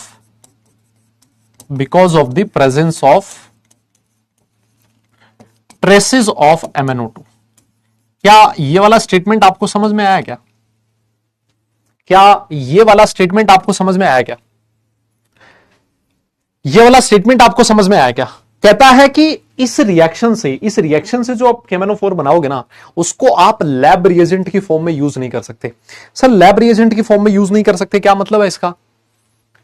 आप याद करो, आप लोग टाइट्रेशंस करते थे, हाँ याद है तुम्हें? आप लोग टाइट्रेशन करते थे, टाइट्रेशन में आप लोग केमेनोफोर यूज करते थे एज एन ऑक्सीडाइजिंग एजेंट, याद है? ऑक्सीडाइजिंग एजेंट इसको यूज करते थे। लेकिन ये कहता है कि अगर मान लो इस रिएक्शन से जो केमेनोफोर बनाओगे ना, उसको आप लैब में यूज नहीं कर सकते। क्यों? देखो उसका रीजन है, उसका रीजन ये है कि इस रिएक्शन में केमेनोफोर के साथ साथ आपको सॉल्यूशन में और कौन मिलेगा? MnO2 भी मिलेगा। अगर किसी सब्सटेंस का ऑक्सीडेशन करना है आपको, आपने उसमें ये वाला सॉल्यूशन डाल दिया, इस सॉल्यूशन में ये भी है और ये भी है, तो आपको पता ही नहीं लगेगा कि वो जो सब्सटेंस जिसका आपको ऑक्सीडेशन करना था, उसका ऑक्सीडेशन इसने किया या फिर इसने किया। भाई आप लोग टाइट्रेशन में लास्ट में लिखते थे ना, N1V1 is equal to N2V2, तो N1 किसकी कॉन्सेंट्रेशन लिखते थे? ऑक्सीडाइजिंग एजेंट की कॉन्सेंट्रेशन लिखते थे। तो अगर आपने ये वाला केमेनोफोर यूज किया, तो इसमें इसके साथ ये भी प्रेजेंट है, ये भी ऑक्सीडाइजिंग एजेंट है, ये भी ऑक्सीडाइजिंग एजेंट है, मान लो, आपको पता ही नहीं लगेगा कि कहां से क्या हो गया, किसने ऑक्सीडेशन किया है, कॉन्सेंट्रेशन किसकी लिखी जाए वहां। तो जनरली हम लोग वो वाला केमेनोफोर यूज करते हैं जिसमें सिर्फ और सिर्फ केमेनोफोर प्रेजेंट हो, इस केमेनोफोर के अलावा कुछ भी और प्रेजेंट ना हो, है ना, तभी हम लोग उसको लैब में यूज कर सकते हैं। लेकिन इस रिएक्शन से जो केमेनोफोर बनेगा, उसमें केमेनोफोर के साथ MnO2 भी प्रेजेंट है, दैट्स वाई मैं अवॉइड करूंगा इस रिएक्शन से बना हुआ केमेनोफोर यूज करने का। तो या तो आप इसमें से MnO2 को अलग हटाओ और फिर आप केमेनोफोर यूज करो, लेकिन अलग हटाने का जो प्रोसेस है वो भी हो सकता है बहुत खर्चीला हो, बहुत पैसा लगता है उसमें, है ना, तो हम लोग ये वाला मेथड अलग से यूज नहीं करते। हम लोग फिर इस वाले मेथड से MnO4 माइनस बना सकते हैं, या फिर एक और मेथड बताऊंगा, उससे भी आप लोग केमेनोफोर बना सकते हैं। अरे तो जरूरी थोड़ी है लैब में यूज करना, कहीं और भी तो यूज किया जा सकता है ना। मतलब आप समझो, मतलब ये एक पॉइंट है जो आपको याद रखना है ना, ये एक इंफॉर्मेशन है जो आपको याद रखनी है बस, ठीक है। चलो सर, तो आपके पास K2MnO4 से केमेनोफोर बनाने का पहला मेथड ये रहा, दूसरा मेथड ये रहा, और एक मेथड देखो ये रहा। आप MnO4 2 माइनस की जो रिएक्शन है वो या तो आप क्लोरीन के साथ करवा सकते हो या ओजोन के साथ करवा सकते हो। ये भी क्या होते हैं सर, एक तरह के ऑक्सीडाइजिंग एजेंट्स ही होते हैं ना, क्लोरीन हो गया, ओजोन हो गया, ऑक्सीडाइजिंग एजेंट ही होते हैं। ये जो Mn है उसको +6 से +7 ऑक्सीडेशन स्टेट में ऑक्सीडाइज कर देंगे, तो ये बन गया सर हमारा MnO4 माइनस, खत्म कहानी। और खुद रिड्यूस हो जाएंगे, है ना, खुद क्या हो जाएंगे, रिड्यूस हो जाएंगे। ठीक है सर, दैट्स ऑल, क्या दिक्कत है? यस, मेरी बात आपको समझ में आ रही है क्या दादा? ये वाली एक लाइन लिख दो बस, ये वाली एक रिएक्शन है जो लिख लो, इसी के साथ प्रिपरेशन ऑफ केमेनोफोर हो गया खत्म। बहुत आसान प्रिपरेशन था। कैसे हुआ केमेनोफोर का प्रिपरेशन? सबसे पहले मैंने MnO2 लिया, MnO2 की रिएक्शन KOH K2CO3 के साथ एक ऑक्सीडाइजिंग एजेंट लिया, ऑक्सीजन या फिर KMnO3, तो जो मेरा MnO2 था वो कन्वर्ट हो गया किसमें, K2MnO4 में। अब मुझे K2MnO4 को KMnO4 में कन्वर्ट करना था। उसके 3 मेथड है, कौन से? सबसे पहले मैंने उसको न्यूट्रल या फिर एसिडिक मीडियम में डाल दिया, तो K2MnO4 KMnO4 में कन्वर्ट हो गया। दूसरा, उसका इलेक्ट्रोलाइटिक ऑक्सीडेशन करवा दिया, तो K2MnO4 KMnO4 में कन्वर्ट हो गया। और तीसरा, मैंने K2MnO4 की रिएक्शन किसके साथ करवा दी, क्लोरीन या फिर ओजोन के साथ। ये 3 मेथड है, इन 3 मेथड से मुझे KMnO4 मिल जाएगा, है ना। अब यार देखो, अब तुम जो भी कहो, है ना, अब तुम जो भी कहो और जैसे भी कहो, मतलब अब ये सो है यार, अब ये इस तरह की चीजें हैं, अब मैं इसमें कोई चार चांद लगा नहीं सकता, है ना। ये इंफॉर्मेशंस हैं जो आपको ध्यान रखनी पड़ेगी, रिएक्शन याद करना पड़ेगा, इसके अलावा और कोई तरीका नहीं है। और रिएक्शन याद कैसे होंगी, कॉपी को बंद करके याद होंगी, है ना। जैसे मैंने आपसे बोला ना कि सबसे पहले क्या देखोगे, सबसे पहले सोचोगे इसके साथ ये रिएक्शन हुआ, इसको इसमें कन्वर्ट किया, फिर इसको इसमें कन्वर्ट किया, इसको इसमें कन्वर्ट करने के 3 मेथड है, ये बस तीनों खत्म हो गया, है ना। कह रहा है कि सर एक ही मेथड रखो। अरे भाई आपका और मेरा बस चले अगर, तो हम तो इसको रखें ही ना, साला सिलेबस में ही ना रखें, है ना। एक क्या मतलब एक भी ना रखें हम तो, ये इसको सिलेबस में ही ना रखें, पूरे टॉपिक को ही ना रखें। अब लेकिन हमारे सिलेबस में नहीं है ना, ये हमारे बस में नहीं है। अब जो है सो है ना, और जो लिखा है एनसीईआरटी में या फिर हमारे सिलेबस में वो लिखना पड़ेगा, है ना। हाँ वो ध्यान रखना पड़ेगा भाई। आ जाओ हम लोग आगे चलते हैं। देखो अभी हमने एक बात करी थी कि अगर मान लीजिए MnO4 2- को आपने एसिडिक या फिर न्यूट्रल मीडियम में डाला, है ना। अगर एसिडिक या फिर न्यूट्रल मीडियम में रखा तो ये जो MnO4 2- था, ये MnO4- प्लस MnO2 में कन्वर्ट हो जाता था, याद है भी, है ना, डिस्प्रपोर्शनेशन हो जाता था। लेकिन अगर मान लो आपने इसको स्ट्रॉन्गली बेसिक सॉल्यूशन में रखा, है ना, आपने इसको कौन सा मीडियम प्रोवाइड किया, स्ट्रॉन्गली बेसिक मीडियम प्रोवाइड किया, तो ये कोई रिएक्शन शो नहीं करता, ये स्ट्रॉन्गली बेसिक मीडियम में स्टेबल होता है। लेकिन एसिडिक मीडियम, न्यूट्रल मीडियम या फिर वीकली बेसिक, है ना, अगर कोई वीकली बेसिक मीडियम भी है, उस वीकली बेसिक मीडियम में आपका MnO4 2- कन्वर्ट हो जाएगा, डिस्प्रपोर्शनेट हो जाएगा। लेकिन स्ट्रॉन्ग बेसिक मीडियम में स्टेबल होता है, ये स्ट्रॉन्ग बेसिक मीडियम में किसी में भी कन्वर्ट नहीं होता।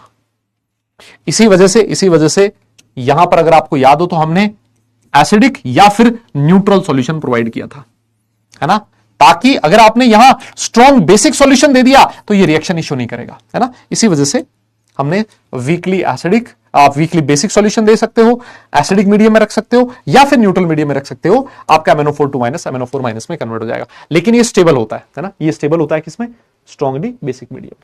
ये पॉइंट है जो मैं आप लोगों से ध्यान में चाहता हूं, आप लोग ध्यान में रखें इसको। हाँ चलो नोट करो इसको। अब भाई देखो सीधी सी बात मैं बताऊं, अब आने वाला पूरा जो इनऑर्गेनिक केमिस्ट्री है ना, वो लगभग इस तरीके का ही है, क्योंकि इसके पास सोल्ट एनालिसिस आएगा, है ना। और सोल्ट एनालिसिस में भी हमें यही कभी कलर याद रखना पड़ेगा, है ना, कभी प्रेसिपिटेशन याद रखना पड़ेगा।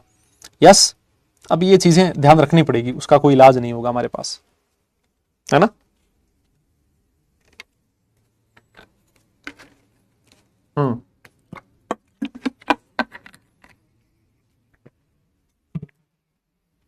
चले आगे चले सर, एक और स्टेटमेंट है।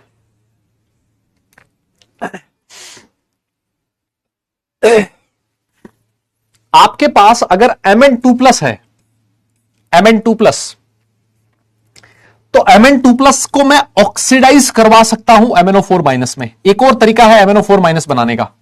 अगर मेरे पास Mn2+ है तो उसकी रिएक्शन मैं करवा सकता हूं H2O8 2- के साथ। सर ये जो H2O8 2- है, ये क्या होता है, इसको बोला जाता है पेरोक्सो डाइसल्फेट। अरे तुम्हें ये याद है, H2SO8 याद है तुम्हें, इसको आप लोग क्या बोलते थे, इसको आप मार्शल एसिड बोलते थे, याद है क्या, मार्शल एसिड। इसकी स्ट्रक्चर कैसी हुआ करती थी, इसकी स्ट्रक्चर इस तरह की हुआ करती थी शायद, कुछ याद है क्या। देखो ये होता है H2S2O8, हम लोगों ने पी ब्लॉक एलिमेंट में पढ़ा था। इसमें क्या प्रेजेंट है सर, ये पेरोक्साइड लिंकेज प्रेजेंट है, this is your peroxide bond, है ना। अगर मैं इसके 2 H+ हटा दूं, अगर मैं इसके 2 H+ हटा दूं, ये वाला H+ और ये वाला H+ हटा दूं, तो क्या बन जाएगा सर, ये बन जाएगा H2O8 2-, है ना। इसको मैं क्या बोलूंगा, H2O8 2-। यस, हाँ, तो Mn2+ का मैं ऑक्सीडेशन करवा सकता हूं with the help of H2O8 2-, किसमें, MnO4- में। आप इसको ऐसे भी ध्यान रख सकते हो। हाँ, पेरोक्साइड बॉन्ड आ गया, पेरोक्साइड बॉन्ड आ गया, इसी वजह से इसका नाम पेरोक्सो डाइसल्फेट है ना।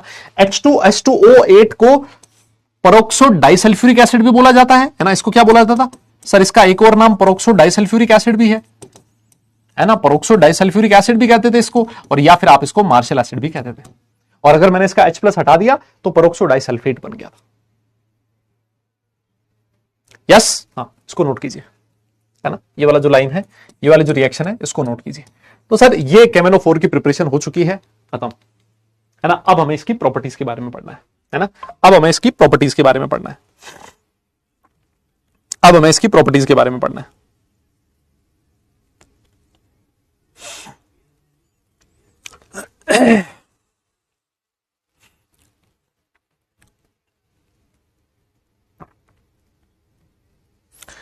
हाँ जी, हो गया, डन है। अब मेरा आपसे क्वेश्चन है कि क्या आप लोग MnO4 माइनस का स्ट्रक्चर बना सकते हो क्या? है जी, MnO4 माइनस और यहां पर है तुम्हारा MnO4 माइनस। अच्छा एक चीज और बताओ, MnO4 माइनस ये जो पर मैग्नेट आयन है इसका कलर कैसा होता है? KMnO4 का कलर देखा है क्या कभी किसी ने? KMnO4 देखा है क्या? ये तो यार लैब में एक्सपेरिमेंट किया होगा तुम लोगों ने यार, है भाई, लैब में एक्सपेरिमेंट कर रखा होगा ना।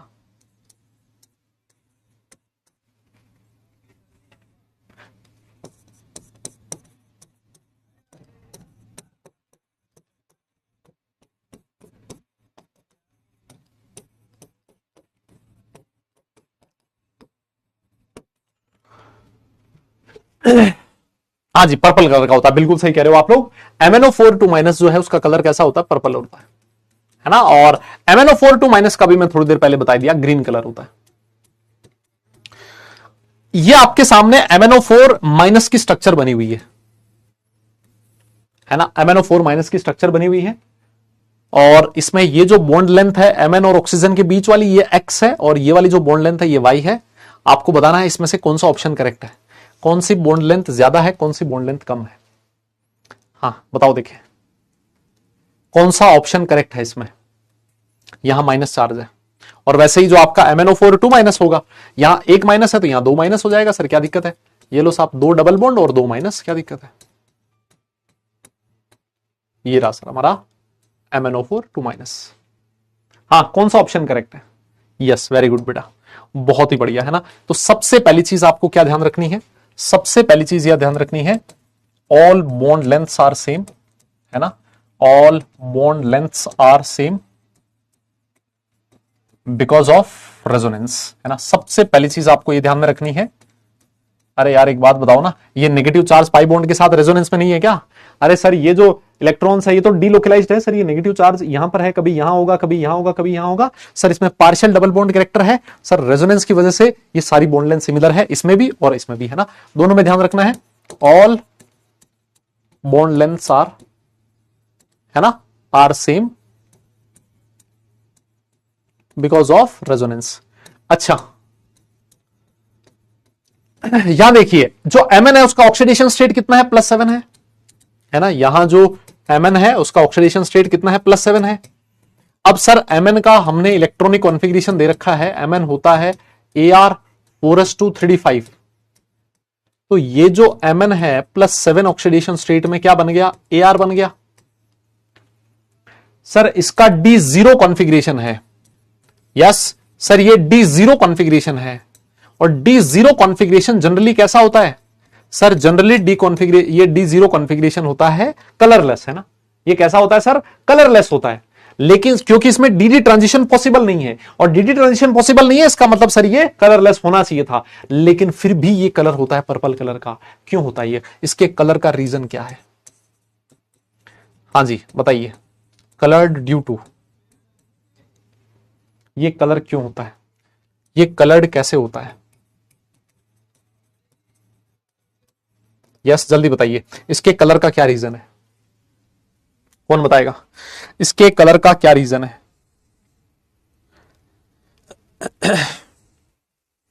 इसके कलर का क्या रीजन है? वेरी गुड, बहुत बढ़िया, याद है मतलब तुम्हें।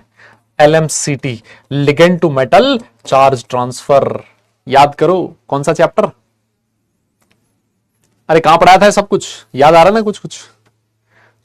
हाँ सर, इसका रीजन होता था charge transfer spectra. Ligand to metal charge transfer की वजह से आपका जो MnO4 है, MnO4 माइनस जो है वो कलर्ड होता है।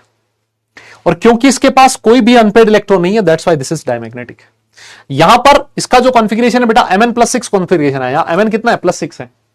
अच्छा Mn जो है अगर वो +6 ऑक्सीडेशन स्टेट में है, इसका मतलब सर ये है Ar3D1, और क्योंकि D1 कॉन्फ़िगरेशन है दैट्स वाई ये कैसा है, पैरामैग्नेटिक है। और यहां तो DD ट्रांजिशन हो सकता है, DD ट्रांजिशन है, उसकी वजह से ये कलर्ड है ना, इसमें कोई दिक्कत ही नहीं। अगर मैं ज्योमेट्री की बात करूं तो जो ज्योमेट्री है सर इसकी कैसी होती है, टेट्राहेड्रल होती है ना। ये ज्योमेट्री टेट्राहेड्रल होती है और इसकी ज्योमेट्री भी कैसी होती है, टेट्राहेड्रल होती है। टेट्राहेड्रल होती है। टेट्राहेड्रल ज्योमेट्री तब होती है जब हाइब्रिडाइजेशन sp3 या फिर एक और हाइब्रिडाइजेशन होता है जिसका नाम है D3s, है ना। एक और हाइब्रिडाइजेशन होता है जिसका नाम है D3s, है ना। हालांकि हमारा जो D3s हाइब्रिडाइजेशन है हमारे सिलेबस का पार्ट नहीं है ना, हमारे सिलेबस का पार्ट नहीं है, इस वजह से हम लोग इस D3s हाइब्रिडाइजेशन के बारे में नहीं बात करेंगे। इसका हाइब्रिडाइजेशन D3s होता है और D3 हाइब्रिडाइजेशन की वजह से, D3s हाइब्रिडाइजेशन की वजह से कैसा होता है, टेट्राहेड्रल होता है, और ये भी टेट्राहेड्रल होता है। लेकिन ये D3s हमारे सिलेबस का पार्ट नहीं है तो इसको मैं डिस्कस नहीं करूंगा। बताओ कोई दिक्कत हो तो इसमें, और अगर नोट हो गया है तो मुझे बताइएगा कि सर ये चीज लिख ली है, ये चीज डन है, आप लोग आगे बढ़ चलिए, है ना। फटाफट बता दो ये चीज अगर नोट हो गया तो। जल्दी बताओ।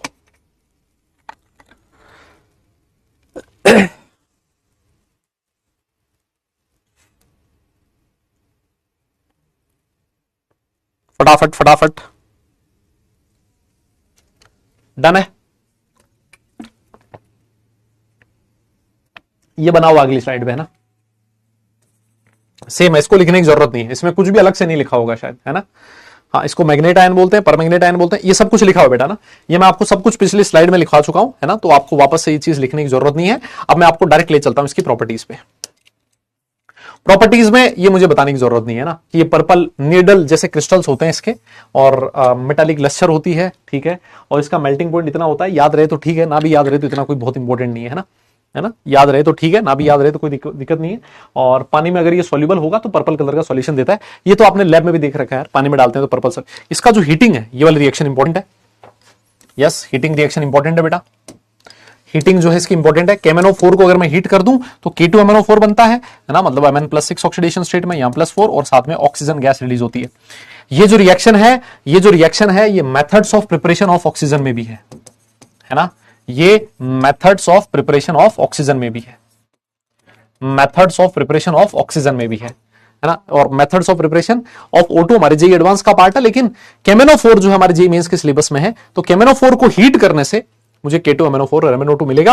और ये सब लोग जानते हैं कि K2MnO4 एक बहुत जबरदस्त ऑक्सीडाइजिंग एजेंट होता है, चाहे वो एसिडिक मीडियम हो, चाहे वो न्यूट्रल मीडियम हो, चाहे वो अल्कलाइन मीडियम हो।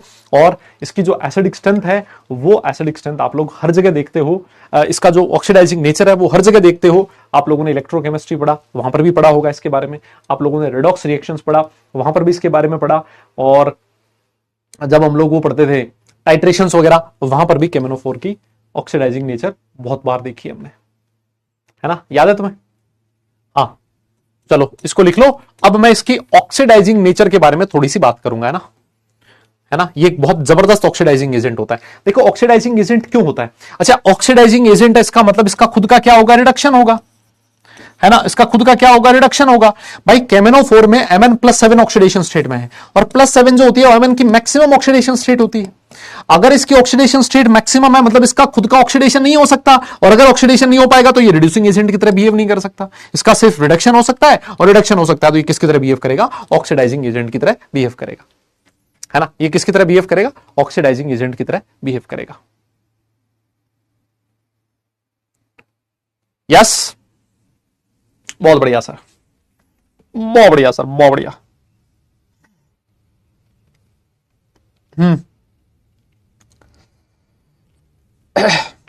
नोट हो गया क्या?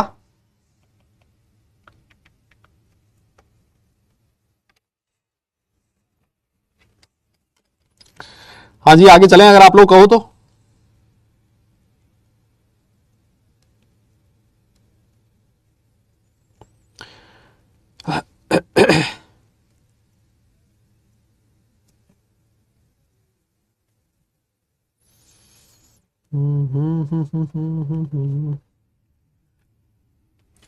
चला जाओ फिर, बहुत बढ़िया। देखो एक चीज और भी लिखी है इसने, है ना, एक चीज ऑक्सीडाइजिंग नेचर चलिए ठीक है, ऑक्सीडाइजिंग नेचर के बारे में भी इसकी बात करेंगे। तो देख लेते हैं एक बार। Mn जो है KMnO4 माइनस में Mn जो है उसकी ऑक्सीडेशन स्टेट होती है +7। जल्दी से बताओ, अगर आपने एसिडिक मीडियम लिया तो एसिडिक मीडियम में ये कौन सी ऑक्सीडेशन स्टेट में जाएगा?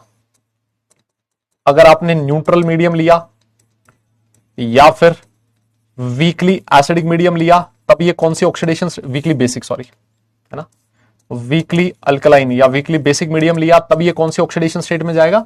और स्ट्रॉन्ग बेसिक मीडियम में ये कौन सी ऑक्सीडेशन स्टेट में जाएगा? जल्दी बताओ, हाँ जल्दी बताओ, फटाफट फटाफट बताओ।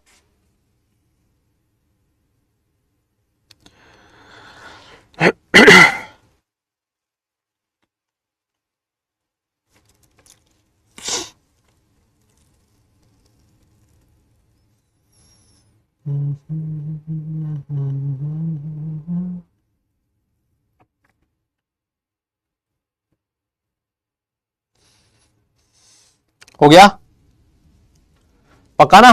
सर देखो, एसिडिक मीडियम में Mn जाता है +2 ऑक्सीडेशन स्टेट में, तो एसिडिक मीडियम में इसका एन फैक्टर कितना हुआ करता था? 5 होता था, याद है कुछ? N factor change in oxidation state के बराबर होता था, +7 से +2, 5 का चेंज। इसमें जाता था +4 में, है ना, तो ये बनता था तुम्हारा एन फैक्टर कितना होता था इसका? एन फैक्टर होता था 3, और यहां जाता था Mn +6 में। और अगर +6 है इसका मतलब एन फैक्टर यहां कितना होगा? 1 होगा सर। यस, ये आप लोगों ने शायद पहले भी पढ़ा होगा, है ना। यहां MnO2 बनता है एक्चुअली, है ना, +4 में क्या बना लेता है? MnO2 बना लेता है। यस, लिख लो इसको, फटाफट लिख लो, फटाफट नोट कर लो, फटाफट नोट कर लो भाई।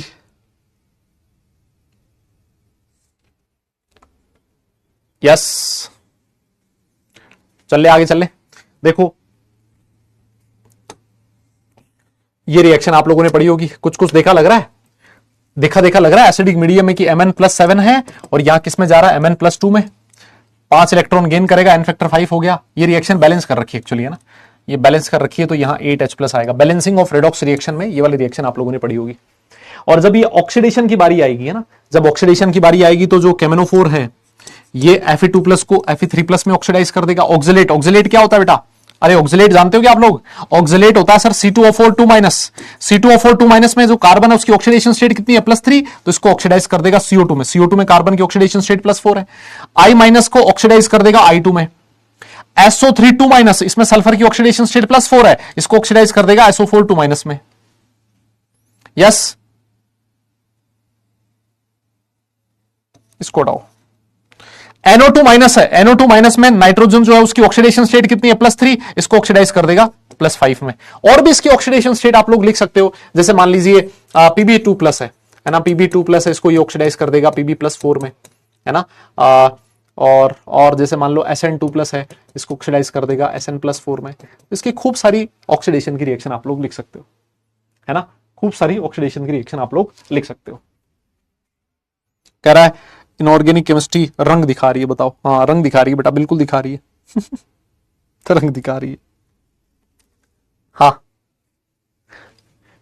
ये S2 नहीं था, यहां आप ना S2 की बजाय SO2 लिखो, है ना, SO2 में सल्फर का ऑक्सीडेशन स्टेट +4। यस, हाँ, तो जैसे H2- होता, अगर H2- होता तो उसको सल्फर में ऑक्सीडाइज कर देता, सल्फर का प्रेसिपिटेट बना देता। जैसे H2O2 होता, है ना, H2O2 को ऑक्सीडाइज करके ये O2 में भेज देता। O2 में, यहां देखो ऑक्सीजन की ऑक्सीडेशन स्टेट -1 है और यहां 0 है, तो सर इसका ऑक्सीडेशन हो गया। तो ये ऑक्सीडेशन की रिएक्शन हालांकि हमारे इनऑर्गेनिक केमिस्ट्री में तो नहीं काम में आती, है ना, मैं आपको बताऊं, ये बहुत ज्यादा काम में नहीं आती, लेकिन जब आप लोग रेडॉक्स रिएक्शंस पढ़ते हो और जब आप लोग लॉ ऑफ इक्विवेलेंस पढ़ते हो फिजिकल केमिस्ट्री में, तो फिजिकल केमिस्ट्री में बहुत काम में आता है। और सबसे बड़ी चीज ये होती है ना, सबसे बड़ी चीज ये होती है कि वहां पर लिखा नहीं होता कि ये इसमें कन्वर्ट होगा, ये किस में कन्वर्ट होगा, है ना, वहां पर नहीं लिखा होगा कि एसिडिक मीडियम में जो MnO +7 से +2 में जाएगा उसका एन फैक्टर 5 होगा, ये नहीं लिखा होता, ये आपको खुद से पता होना जरूरी है ना। तो इन चीजों का आप लोग ध्यान रखें, हो जाए तो डन लिखें और फिर आगे चलते हैं, है ना, हो जाए तो डन लिखें फिर आगे चलते हैं। नेक्स्ट, हाँ बेटा लिख लो इसको, अरे यार इतना क्या कह रहे हो? अरे किसी का बर्थडे नहीं है भाई, तुम लोग ना नाटक कम करो। हाँ हाँ, किसी का बर्थडे नहीं है।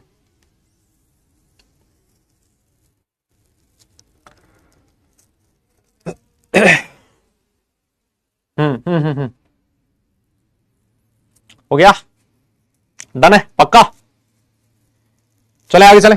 अब देखो आपके सामने ये लिखा है, अगर न्यूट्रल मीडियम हुआ तो सर न्यूट्रल मीडियम में Mn प्लस 7 से किसमें जाएगा? प्लस 4 में। प्लस 4 में क्या बनाता है? MnO2 बनाता है। एन फैक्टर इसका 3 होता है, ये हम लोग पहले ही पढ़ चुके हैं। इस वाले रिएक्शन को भी लिख लो आप लोग चाहो तो, है ना? ये वाली रिएक्शन भी लिख लो, क्या दिक्कत है सर? रिएक्शन बैलेंस कर रखी है ना, ये बैलेंस कर रखी है आपने रिएक्शन को। हाँ, इस रिएक्शन को भी लिख लो, फटाफट लिख दो। यस, फटाफट लिख दो बेटा, फटाफट लिख लो इसको भी। अबे किसी का बर्थडे नहीं है बे ओ। हाँ यस। और देखिए, अगर मान लीजिए अल्कलाइन मीडियम हुआ, है ना, अल्कलाइन मीडियम हुआ, तो अल्कलाइन मीडियम में Mn जो है वो प्लस 7 से किस में जाता है? प्लस 6 में। प्लस 6 में क्या बनाता है? ये K2MnO4 बनाता है। क्या बनाता है? K2MnO4 बनाता है। अगर मान लो KMnO4 की रिएक्शन आपने Ki के साथ करवाई तो बन जाएगा KiO3। ये रिएक्शन काफी इंपॉर्टेंट है बेटा, I माइनस से I+5 में चला जाता है। लेकिन ये जो रिएक्शन होती है ना, ये रिएक्शन वीकली बेसिक या वीकली अल्कलाइन, ये जो रिएक्शन है बेटा, ये वीकली अल्कलाइन में या फिर न्यूट्रल मीडियम में होती है ना। इसके लिए स्ट्रॉन्ग अल्कलाइन सॉल्यूशन नहीं होना चाहिए, है ना। ये रिएक्शन जो है, देखो मैं आपको बताऊं, I माइनस का जो ऑक्सीडेशन है, अगर आपने KMnO4 से करवाया एसिडिक मीडियम में, तो एसिडिक मीडियम में I माइनस से बनता है I2। ये रिएक्शन इंपॉर्टेंट है ना, इस पे जे ने क्वेश्चन भी पूछा हुआ है। और अगर मान लीजिए आपने न्यूट्रल या फिर वीकली अल्कलाइन लिया, मीडियम लिया, तो आपका बनता है IO3 माइनस। ये रिएक्शन इंपॉर्टेंट है, इस रिएक्शन को याद रखना है ना।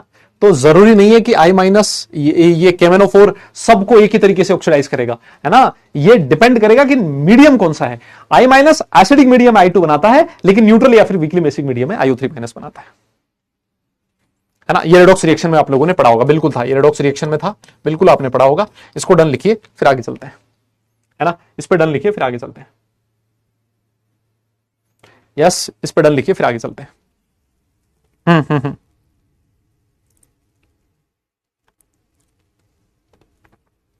यस, फटाफट आगे चलते हैं।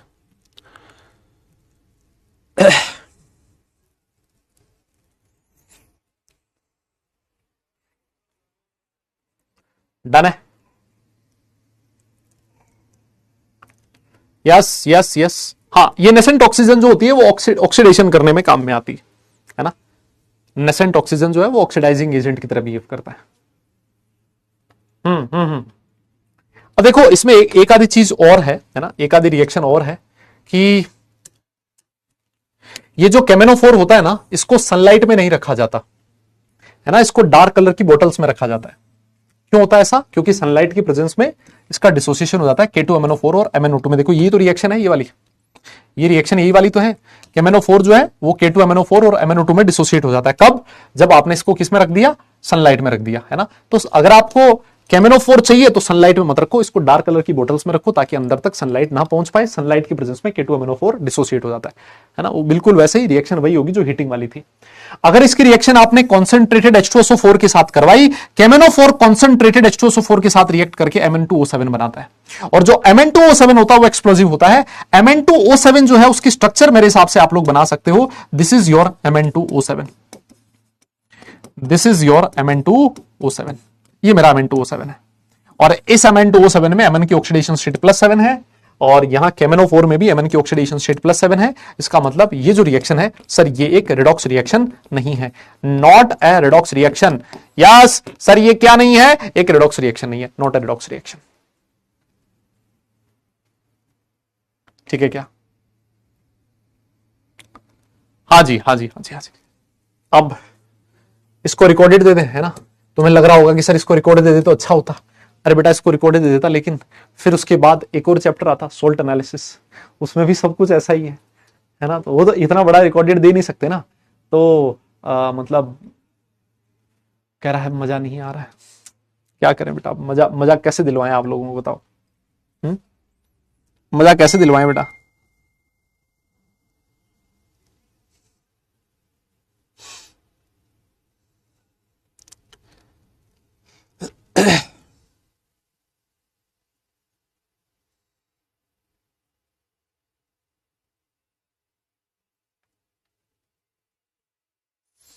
हो गया क्या, डन है क्या? अरे बेटा आगे चलूं क्या? बताओ, कोई बोल ही नहीं रहा भाई, ऐसे लग रहा है सब मस्त बैठे हैं, है ना, सब मस्त बैठे हैं।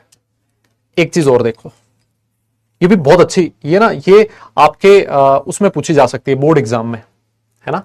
ये जो रिएक्शन है ना, ये जो कॉन्सेप्ट है, ये कॉन्सेप्ट आपका बोर्ड एग्जाम में पूछा जा सकता है ना। बोर्ड एग्जाम में इस पे क्वेश्चन बन सकता है, छोटा सा बहुत प्यारा सा क्वेश्चन बन सकता है क्या, कि अगर आप केमेनोफोर यूज करो और केमेनोफोर के साथ अगर मान लो आपको एसिडिक मीडियम देना हो, है ना, केमेनोफोर को आप एसिडिक मीडियम में यूज करते हो, तो इस एसिडिक मीडियम के लिए आप लोग HCl यूज नहीं कर सकते, है ना।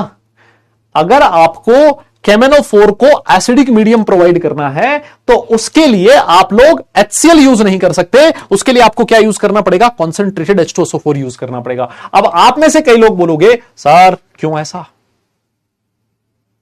ऐसा क्यों? अरे बेटा इसलिए क्योंकि अगर मान लो आपने HCl यूज कर दिया ना, तो ये जो केमेनोफोर है ना, ये इस HCl को ही निपटा देगा। केमेनोफोर इस HCl को ऑक्सीडाइज कर देता है किसमें, Cl2 में, और खुद रिड्यूस हो जाता है Mn+2 में। तो अगर HCl आपने यूज कर लिया केमेनोफोर के साथ, तो ना तो HCl बचेगा और ना ही केमेनोफोर बचेगा। ऑक्सीडाइज करेगा कौन, केमेनोफोर खुद किसमें कन्वर्ट हो जाएगा, MnCl2 में कन्वर्ट हो जाएगा और इस मीडियम को ऑक्सीडाइज कर देगा Cl2 में।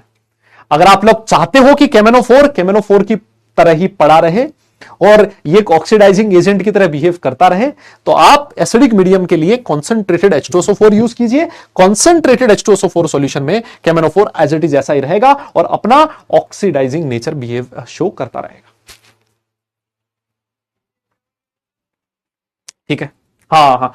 अब मैं यार चैट ऑफ करने जा रहा हूं। देखो अब तुम ना अलग अलग विचार व्यक्त कर रहे हो अपने, है ना, कि ये हो रहा है वो हो रहा है, अब वो मतलब, हाँ, मैं उन विचारों को नहीं देखना चाहता एक्चुअली, है ना, इस वजह से मैंने आपकी चैट ऑफ कर दी है। मैं आप लोगों से क्षमा चाहूंगा इसके लिए ना।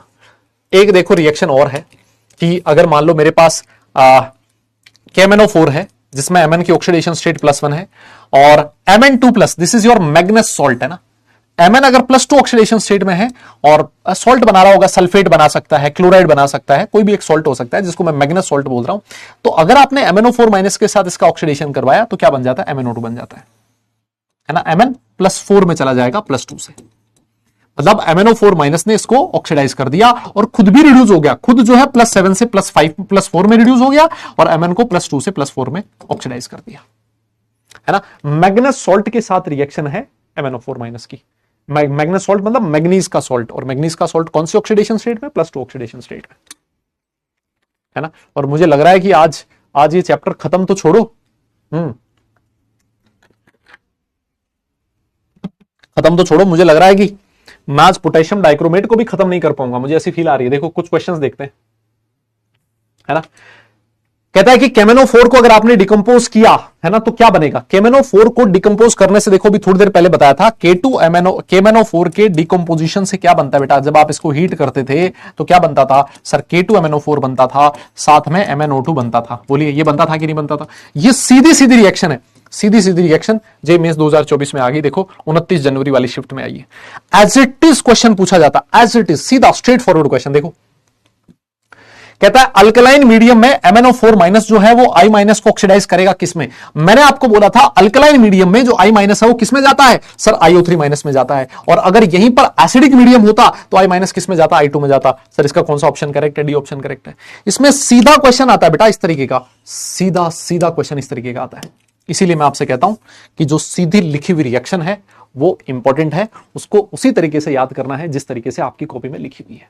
बहुत बहुत बधाई हो, KMnO4 हमने खत्म कर दिया है। और KMnO4 खत्म करने के बाद अब हम लोग K2Cr2O7 की तरफ बढ़ चुके हैं। K2Cr2O7 के बारे में भी सेम यही चीज पढ़ेंगे। सबसे पहले प्रिपरेशन देखेंगे और फिर उसके बाद प्रॉपर्टीज की बात करेंगे। हेडिंग लिखिए potassium dichromate K2Cr2O7। Yes.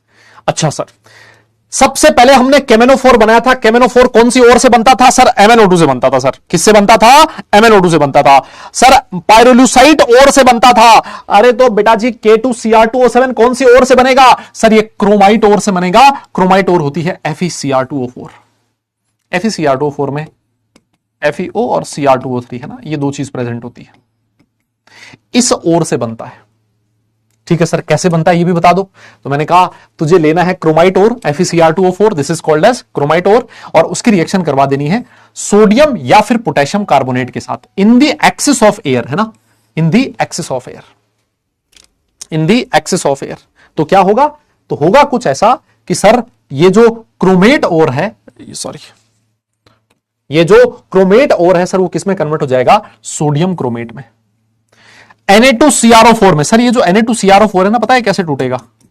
2Na++ CrO4 2-।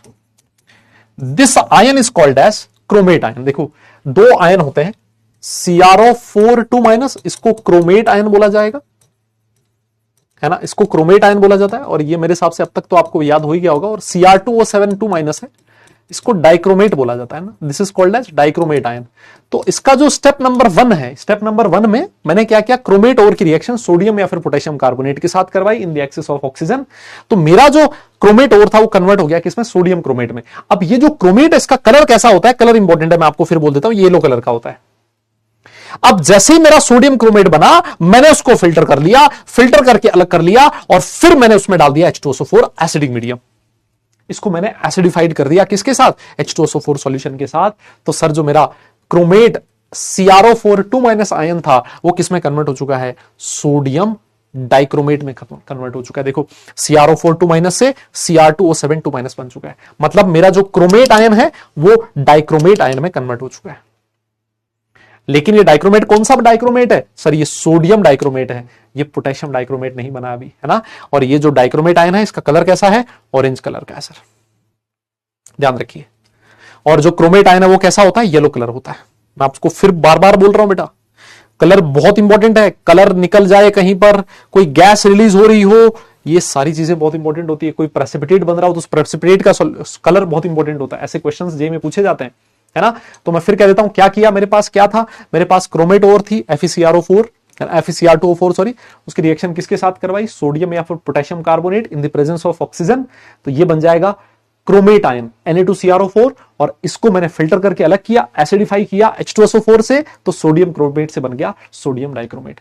Chromate जो उसका कलर कैसा होता है? येलो, और डाइक्रोमेट का कलर कैसा होता है? ऑरेंज। सर मुझे क्या करना है? इस सोडियम डाइक्रोमेट को पोटेशियम डाइक्रोमेट में कन्वर्ट करना है। कैसे कन्वर्ट होगा? ऐसे कन्वर्ट होगा सर, सोडियम डाइक्रोमेट की रिएक्शन KCl के साथ करवा दूंगा तो पोटेशियम डाइक्रोमेट बन जाएगा। कलर आज भी कैसा रहेगा? ऑरेंज कलर का रहेगा। बस यहां तक जाके हमारा जो प्रिपरेशन है वो खत्म होता है ना।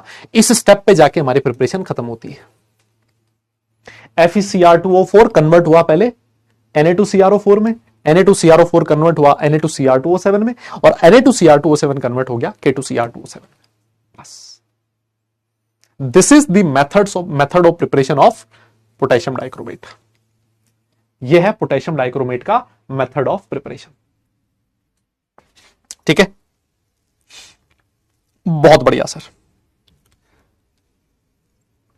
एक चीज यहां पर आपने और देखी होगी, है ना, समझना आप लोग, एक चीज आपने और देखी होगी कि ये जो क्रोमेट आयन है CrO4 2- एसिडिक मीडियम में किस में कन्वर्ट हो गया? डाइक्रोमेट आयन में कन्वर्ट हो गया। मतलब अगर मैं पीएच की बात करूं, पीएच के इफेक्ट की बात करूं, तो मेरा जो CrO4 2- है, यस, जो मेरा क्रोमेट आयन है, यस, जो मेरा क्रोमेट आयन है, जो कि येलो कलर का था, जो कि येलो कलर का था सर, ये एसिडिक मीडियम में किस में चला जाता है? ये एसिडिक मीडियम में Cr2O7 2- में चला जाता है। मतलब डाइक्रोमेट आयन में चला जाता है, और कलर कैसा हो जाता है? ऑरेंज कलर हो जाता है। और ये जो डाइक्रोमेट आयन है, ये डाइक्रोमेट आयन बेसिक मीडियम में वापस किसमें कन्वर्ट हो जाता है? क्रोमेट आयन में। पीएच का ये इफेक्ट है बेटा, है ना, पीएच का ये इफेक्ट है कि एसिडिक मीडियम में क्रोमेट से डाइक्रोमेट बन जाएगा, और बेसिक मीडियम में डाइक्रोमेट से वापस क्रोमेट बन जाएगा। समझ रहे? एक चीज आपने और सुनी होगी, है ना, अगर आपने फिजिकल केमिस्ट्री पढ़ा है और थोड़ा बहुत अच्छे से पढ़ा है तो आपने एक चीज और सुनी होगी कि जो डाइक्रोमेट आयन होता है, जो पोटेशियम डाइक्रोमेट होता है, ये एक ऑक्सीडाइजिंग एजेंट की तरह बिहेव करता है सिर्फ और सिर्फ एसिडिक मीडियम में। बेसिक मीडियम में कभी भी आपने K2Cr2O7 को ऑक्सीडाइजिंग एजेंट की तरह बिहेव करते हुए नहीं देखा होगा। क्यों? क्योंकि पोटेशियम डाइक्रोमेट बेसिक सॉल्यूशन में एग्जिस्ट ही नहीं करेगा। बेसिक मीडियम में जो K2Cr2O7 है वो कन्वर्ट हो जाएगा किसमें? K2CrO4 में। जब वो एग्जिस्ट ही नहीं करेगा तो बेसिक मीडियम में वो कभी भी ऑक्सीडाइजिंग एजेंट की तरह बिहेव नहीं कर सकता। हाँ, एसिडिक मीडियम में ऑक्सीडाइजिंग एजेंट हो सकता है। क्यों? क्योंकि एसिडिक मीडियम में दिस इज स्टेबल, है ना। एसिडिक मीडियम में ये किसी फॉर्म में कन्वर्ट नहीं होता। एसिडिक मीडियम में स्टेबल है, एसिडिक मीडियम में ऑक्सीडाइजिंग एजेंट होगा, बेसिक मीडियम में नहीं हो सकता बिकॉज ऑफ दिस रिएक्शन। बताओ, नोट करो इसको। हाँ जी, नोट करो इसको। ये बहुत इंपॉर्टेंट है बेटा ना, ये वाली चीज जो है ना इंपॉर्टेंट है। अब आप लोगों को लग रहा होगा कि सर आप हर दूसरी स्लाइड पे इंपॉर्टेंट लिख रहे हो। यार मैं क्या करूं, हर दूसरी स्लाइड से क्वेश्चन पूछे गए इसमें, है ना, तो मैं क्या बताऊं, अब मैं क्या ही करूं।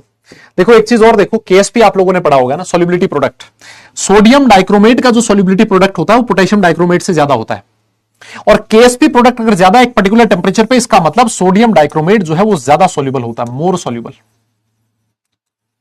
है ना। हमेशा ध्यान रखिए, जो सोडियम डाइक्रोमेट है this is more soluble in water as compare to potassium dichromate, है ना। क्यों? क्योंकि केएसपी का वैल्यू किसका ज्यादा है? एक पर्टिकुलर टेंपरेचर पे सोडियम डाइक्रोमेट का ज्यादा है।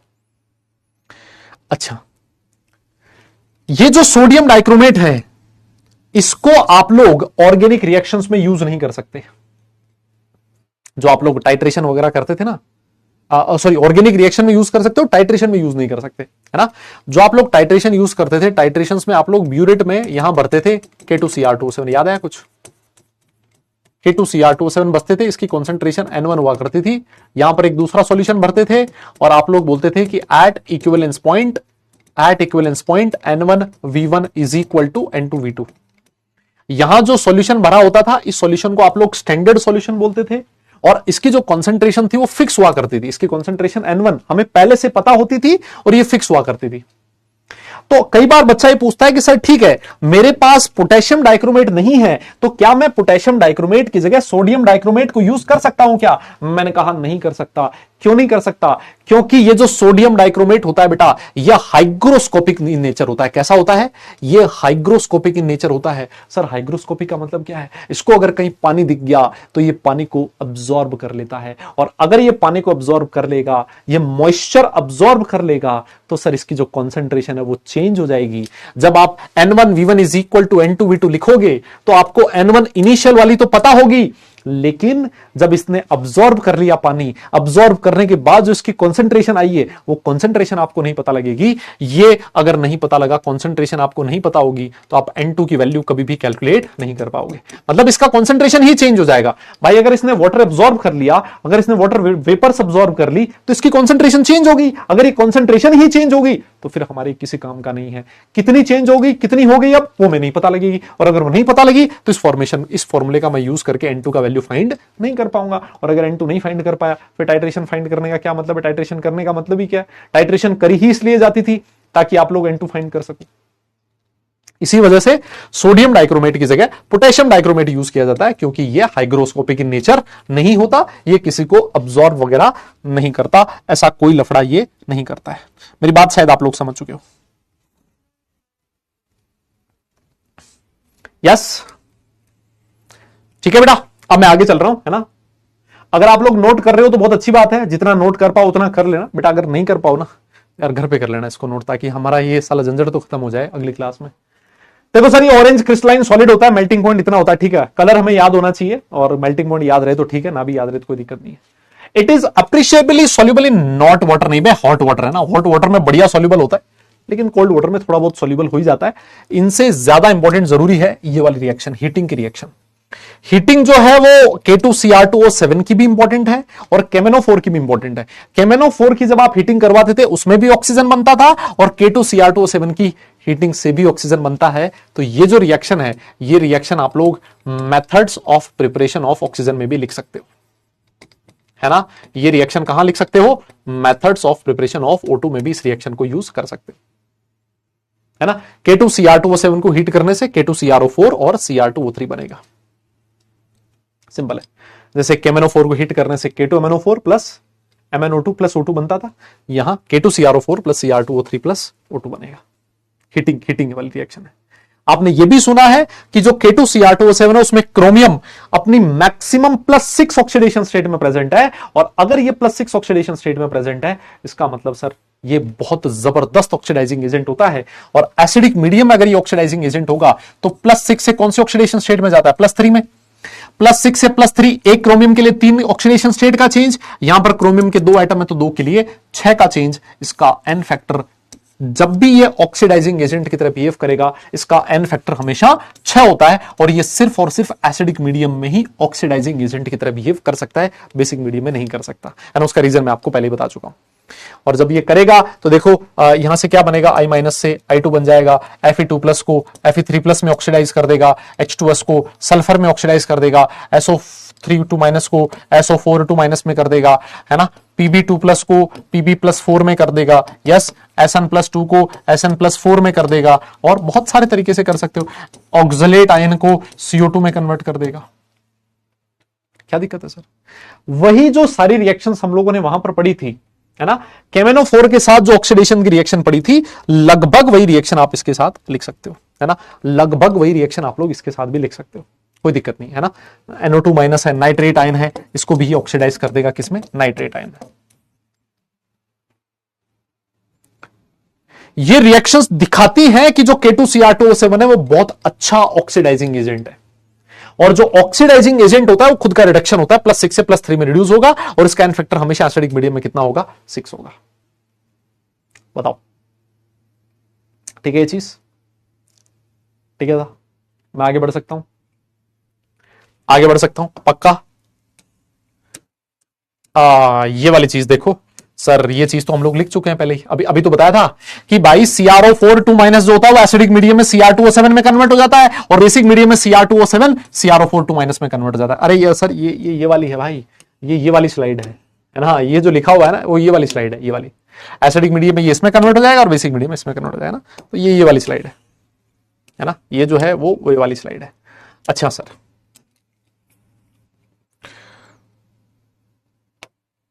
अगर आपसे स्ट्रक्चर बनाने को बोला जाए CrO4 2- और Cr2O7 2-, क्या आप लोग बना पाओगे क्या?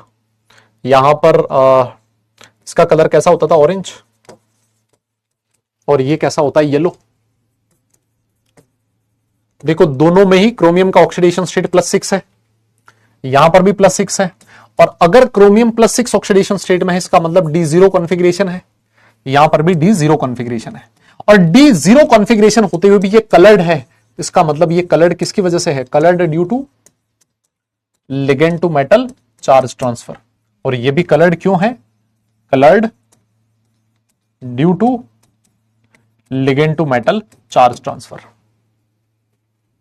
है ना। और मेरे हिसाब से ये स्ट्रक्चर्स आप लोगों ने बनाई होगी, है ना, क्लास 11th में। MnO4 2- ऐसा हो जाएगा सर, क्या दिक्कत है? CrO4 2- है ना भाई। सर Mn कहां से आ गया सर? अरे तो वो बिल्कुल वैसा ही है, कोई दिक्कत नहीं है। ये देखो sir, this is your CrO4 2- है ना। कैसा होता है सर? ये टेट्राहेड्रल होता है भाई। कैसा होता है? टेट्राहेड्रल होता है। और वैसे Cr2O7 2- कैसा होगा? ये भी बिल्कुल वैसा ही होगा, ये लीजिए, दिस इज योर Cr2O7 2-, है ना। ये भी कैसा होगा सर? टेट्राहेड्रल होगा।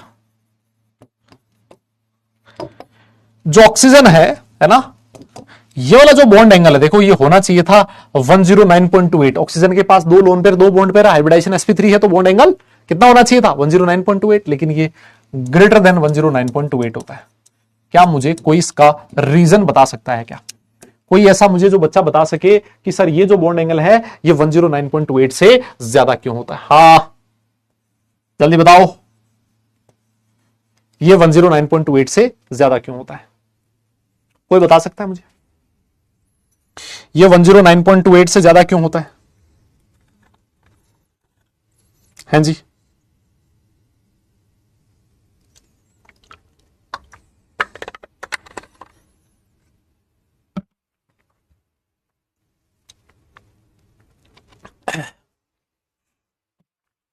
कोई भी?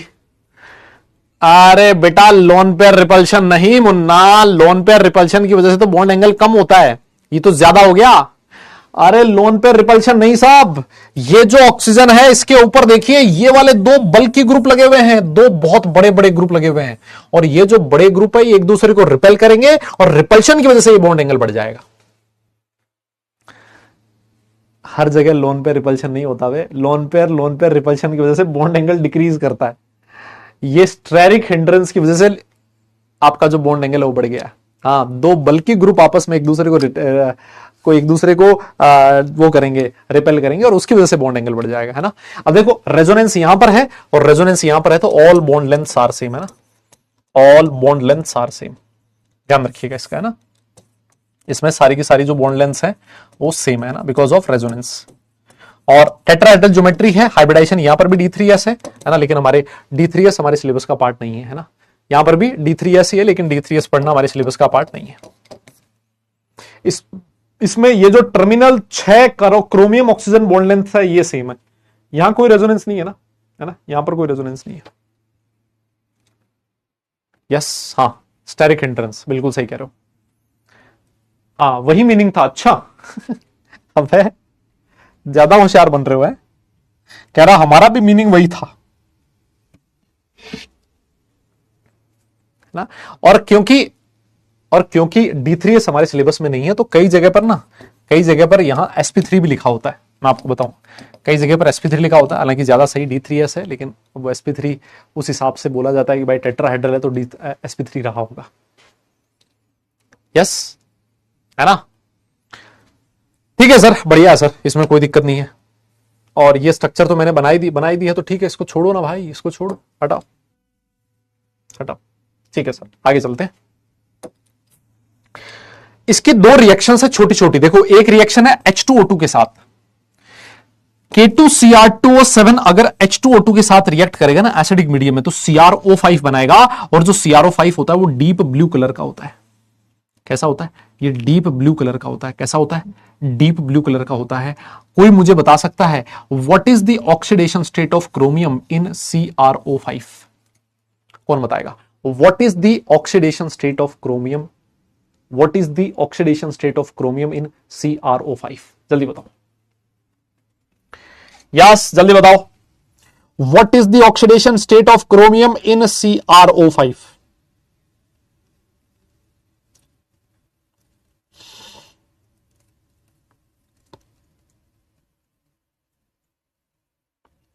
हाँ जी, जल्दी बताओ।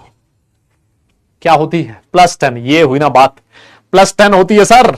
मैं मारूंगा थप्पड़ कान पे। +10 क्रोमियम की मैक्सिमम ऑक्सीडेशन स्टेट +6 होती है सर। +10 कैसे हो गया बे? है? अरे मुन्ना याद कर, तेरा जो CrO5 था, अरे सर क्या इसकी जबरदस्त स्ट्रक्चर होती थी सर, है ना। ये देखो सर, बटरफ्लाई स्ट्रक्चर होता था सर, बटरफ्लाई, है ना। +6 ऑक्सीडेशन स्टेट होती है ना, क्रोमियम की ऑक्सीडेशन स्टेट +6 होती है, बटरफ्लाई स्ट्रक्चर होता था।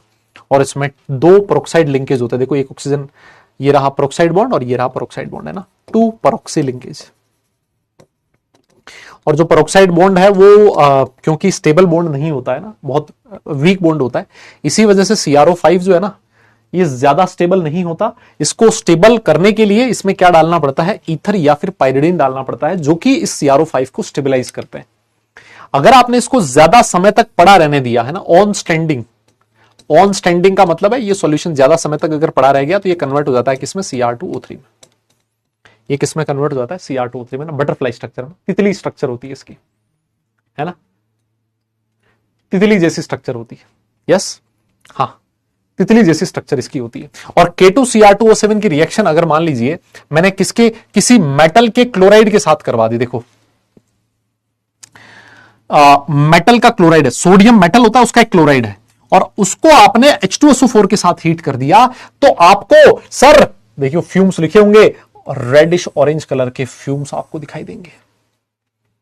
रेडिश ऑरेंज कलर के फ्यूम्स आपको दिखाई देंगे because of the formation of chromyl chloride CrO2Cl2। ये रिएक्शन हम लोग सोल्ट एनालिसिस में वापस पढ़ेंगे, है ना, ये सोल्ट एनालिसिस में वापस पढ़ेंगे। यस, ये कहां पढ़ेंगे? ये सॉल्ट एनालिसिस में हम लोग पढ़ेंगे। क्लोराइड आयन का टेस्ट होती है ये वाली रिएक्शन। अगर आपको पता लगाना है कि क्लोराइड आयन प्रेजेंट है या फिर नहीं, किसी मेटल का क्लोराइड आयन प्रेजेंट है या फिर नहीं है, तो आप क्या करोगे, उस सॉल्यूशन के अंदर K2Cr2O7 और H2SO4 डाल के उसको हीट कर दोगे। जैसे आपने उसको हीट किया और अगर मान लो आपको reddish brown, reddish orange colour की फ्लेम्स दिखाई दे, रेडिश कलर की फ्लेम्स दिखाई दे, इसका मतलब आपका वो जो क्लोराइड है वो किसका है? मेटल का है ना। और मेटल का क्लोराइड है तो फिर आप लोग मेटल का टेस्ट कर सकते हो कि ये मेटल हो सकता है, ये मेटल हो सकता है। तो ये सोल्ट एनालिसिस में ये वाली रिएक्शन वापस आएगी, लेकिन मैं आप लोगों से चाहता हूं इस रिएक्शन को याद रखें आप लोग यहीं पर। सोल्ट एनालिसिस में वापस आपका रिवीजन हो जाएगा। बोलो यस, हाँ जी, हो जाए, डन लिखिए, आगे चलते हैं। यस यस यस, अगर यहां तक हो जाए मुन्ना तो डन लिखिएगा, फिर हम लोग आगे चलेंगे भाइयों को, फिर हम लोग आगे चलेंगे, जल्दी बताओ। यस यस यस, हो गया हो तो हाँ, अब तुम तितलियां उड़ा लो, ये काम कर लो तुम बेटा। देखो 2024 में क्वेश्चन आया कि the orange colour of K2Cr2O7 and purple colour of KMnO4 is due to, किसकी वजह से होता है? Charge transfer spectra. देख रहे हो, ए ऑप्शन करेक्ट, सीधा खत्म, सीधा क्वेश्चन, नो बकवास। 2024 में एक और क्वेश्चन देखिए, लिखता है alkaline oxidative fusion of MnO2। याद करो MnO2 का आप लोग ऑक्सीडेशन करवाते थे अल्कली बेस के साथ, है ना। तो क्या बनता था सर? K2MnO4 बनता था, याद आया कुछ? और फिर उसका इलेक्ट्रोलिटिक ऑक्सीडेशन करवा देते थे तो KMnO4 बन जाता था। कुछ कुछ याद आया क्या? ये कहता है कि ऑक्सीडेटिव फ्यूजन ऑफ MnO2 से क्या बनेगा? ए बनेगा। ऑक्सीडेटिव फ्यूजन ऑफ MnO2, तो ये ए तो ये हो गया, और उसका इलेक्ट्रोलिटिक ऑक्सीडेशन करवा दिया तो क्या बन गया? बी बन गया। तो ए और बी कौन सा है? ए कौन सा है? K2MnO4, MnO4 2 minus and KMnO4, कौन से ऑप्शन में है? और MnO4 माइनस, हाँ, कुछ ऑप्शन में गड़बड़ है क्या?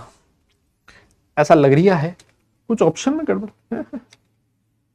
MnO4 2 माइनस तो ठीक है, MnO4 2 माइनस, हाँ ये रहा ना, ये रहा, ये ऑप्शन में ये गड़बड़ थी, माइनस साइन नहीं था ये।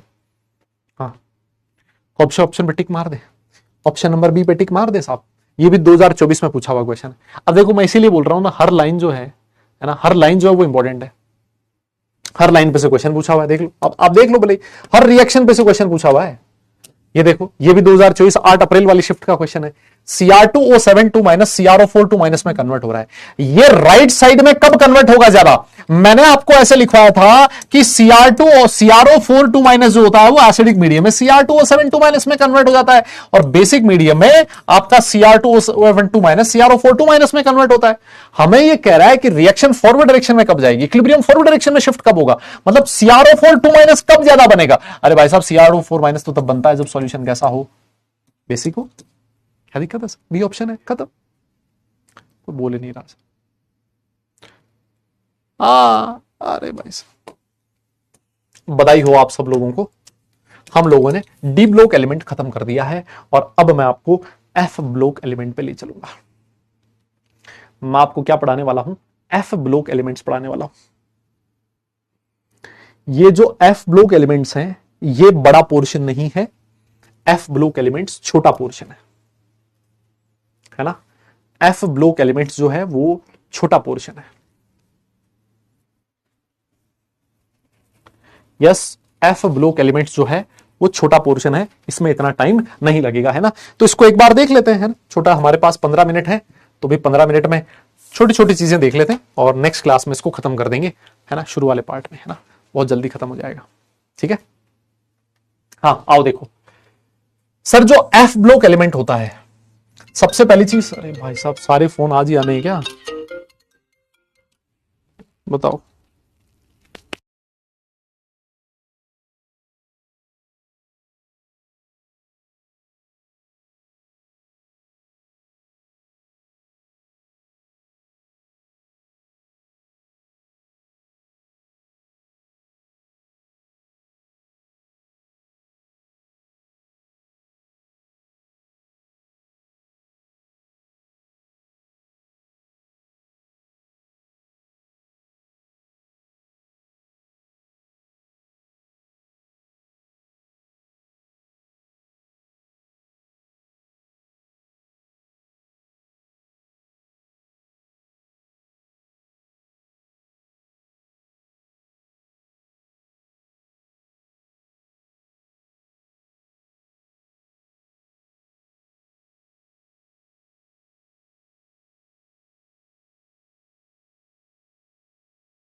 यही है, यही, हाँ, यही है।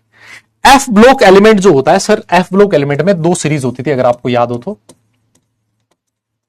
लेंथेनाइट्स और एक्टिनाइट्स। याद है कुछ आपको?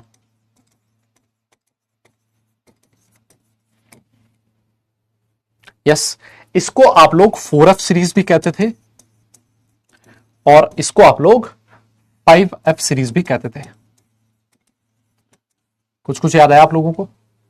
सर ये Z इज इक्वल टू 58 से लेके Z इज इक्वल टू 71 तक हुआ करता था, और ये Z इज इक्वल टू 90 से लेके Z इज इक्वल टू 103 तक हुआ करता था। मेरे हिसाब से ये आपको याद होंगे। हाँ, याद है? अरे याद है कि नहीं? यहां तक मेरे हिसाब से आप लोगों ने पहले भी पढ़ा हुआ है, और ये मतलब कुछ मुश्किल पार्ट नहीं था सर, है ना? ये है ना सर, ये तो बहुत बहुत सिंपल था सर। अगर मान लो मैं आपसे पूछूं एफ ब्लॉक एलिमेंट्स का जनरल इलेक्ट्रॉनिक कॉन्फ़िगरेशन क्या होगा? हाँ, जल्दी बताओ बे। ओह, एफ ब्लॉक एलिमेंट्स का जनरल इलेक्ट्रॉनिक कॉन्फ़िगरेशन क्या होगा? पढ़ा होगा तुम लोगों ने। एफ ब्लॉक एलिमेंट्स का जनरल इलेक्ट्रॉनिक कॉन्फ़िगरेशन क्या होगा?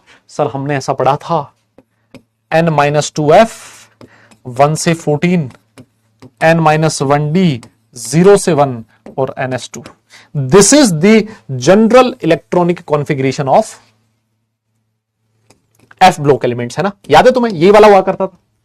मतलब जो इलेक्ट्रॉन होता है, आउटरमोस्ट शेल है ये वाला ns is your outermost shell, और इलेक्ट्रॉन किस में फिल हो रहा है? n-2f में फिल हो रहा है। मतलब अगर मैं आपसे लेंथेनाइट्स का पूछूं ना, अगर मैं आपसे लेंथेनाइट का इलेक्ट्रॉनिक कॉन्फ़िगरेशन पूछूं तो आप बोलोगे 4f 1 से 14, 5d 0 से 1, 6s2। और अगर मैं आपसे एक्टिनोइड का पूछूं तो आप लोग बोलोगे 5f 1 से 14, 6d 0 से 1 और 7s2, ये बोलोगे। ठीक है, चलिए इसको नोट कीजिए, डन हो जाए तो आगे बढ़ते हैं फिर, है ना? क्या बात कर रहे हो? मैथ्स क्लास कैंसिल होगी? क्या बात कर रहे हो भाई?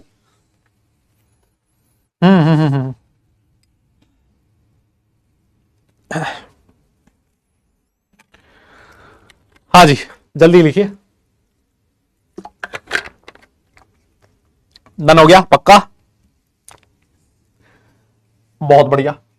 सर देखो, ये जो लेंथेनाइट्स होते हैं, लेंथेनाइट्स जो होते हैं, लेंथेनॉइड्स 4F सीरीज बोला जाता है इनको। और ये कहां से स्टार्ट होते हैं, है ना? मैं आपके सामने इसकी एक टेबल लेके आया हूं, है ना? मैं इसके आपके सामने एक टेबल लेके आया हूं। आप लोग एक चीज देखिए, मैं आपके सामने इसके टेबल लेके आया हूं। ये हैं हमारे लेंथेनाइट्स। ये कहां से स्टार्ट होते हैं? Z इज इक्वल टू 58 से स्टार्ट होते हैं और Z इज इक्वल टू 71 तक होते हैं, है ना? ये जो 57 है बेटा, 57 लेंथेनम होता है। 57 को जनरली लेंथेनाइड के साथ लिखा होता है, लेकिन मैं आपको फिर बोल देता हूं कि ये जो लेंथेनम है ये लेंथेनाइड नहीं होता, है ना? यहां पर ये चीज लिखी हुई है कि because lanthanum closely resembles the lanthanoids, it is usually included in any discussion of the lanthanoids for which the general symbol Ln is often used. मतलब ये जो लेंथेनॉइड्स होते हैं ना बेटा, जो लेंथेनॉइड्स होते हैं इनको जनरल सिंबल लेंथेनॉइड्स के लिए कौन सा यूज किया जाता है? Ln यूज किया जाता है ना? इसके लिए लेंथेनॉइड्स के लिए कौन सा सिंबल यूज किया जाता है? Ln। मैं आपको फिर बोल देता हूं, जो Ln है ये हमारा जो लेंथेनम है La, ये लेंथेनॉइड नहीं है। मैं बार बार बोल रहा हूं। यस, अब इसके बाद हमारे सामने कौन कौन से एलिमेंट्स हैं वो आपके सामने यहां लिखे हुए। इसको कैसे याद रख रखा है आप लोगों ने, बताइए जरा। हाँ, आपने इसको कैसे याद रख रखा है? मैं तो इसको ऐसे याद रखना बताता हूं, है ना? मैं इसको ऐसे याद रखना सिखाता हूं। सीरियम से स्टार्ट होता है ना? सीरियम बोले तो सीने पर, देखो सीने पर, एंडी नियोडीनियम नदियां, सीने पर नदियां। प्रोमीथियम प्रेम की समाई, प्रेम की SM से समाई, यूरोपियम जो है वो आएगा यूं। गैडोलिनियम गदगद मतलब मजा ही आ गया, यूं गदगद। टर्बियम तब, TB है ना, टीबी तब दिल, डीवाई डिस्प्रोसियम, दिल दिल तब दिल हुआ। देख रहे हो, ओहो मजा ही आ गया सर। देख रहे हो तुम लोग कि सीने पर नदियां प्रेम की समाई, क्या बात है ना, कि सीने पर नदियां प्रेम की समाई, यूं गदगद तब दिल हुआ, और है ना, बहुत हो गया सपना बेटा, बहुत हो गया सपना, है ना, और तुम टीएम है ना, थूलियम, अब वाईबी से अब लोटो, ल्यूटीशियम, लोटो, अब तुम और तुम अब लोटो, है ना, और तुम अब लोटो, यस, और तुम अब लोटो।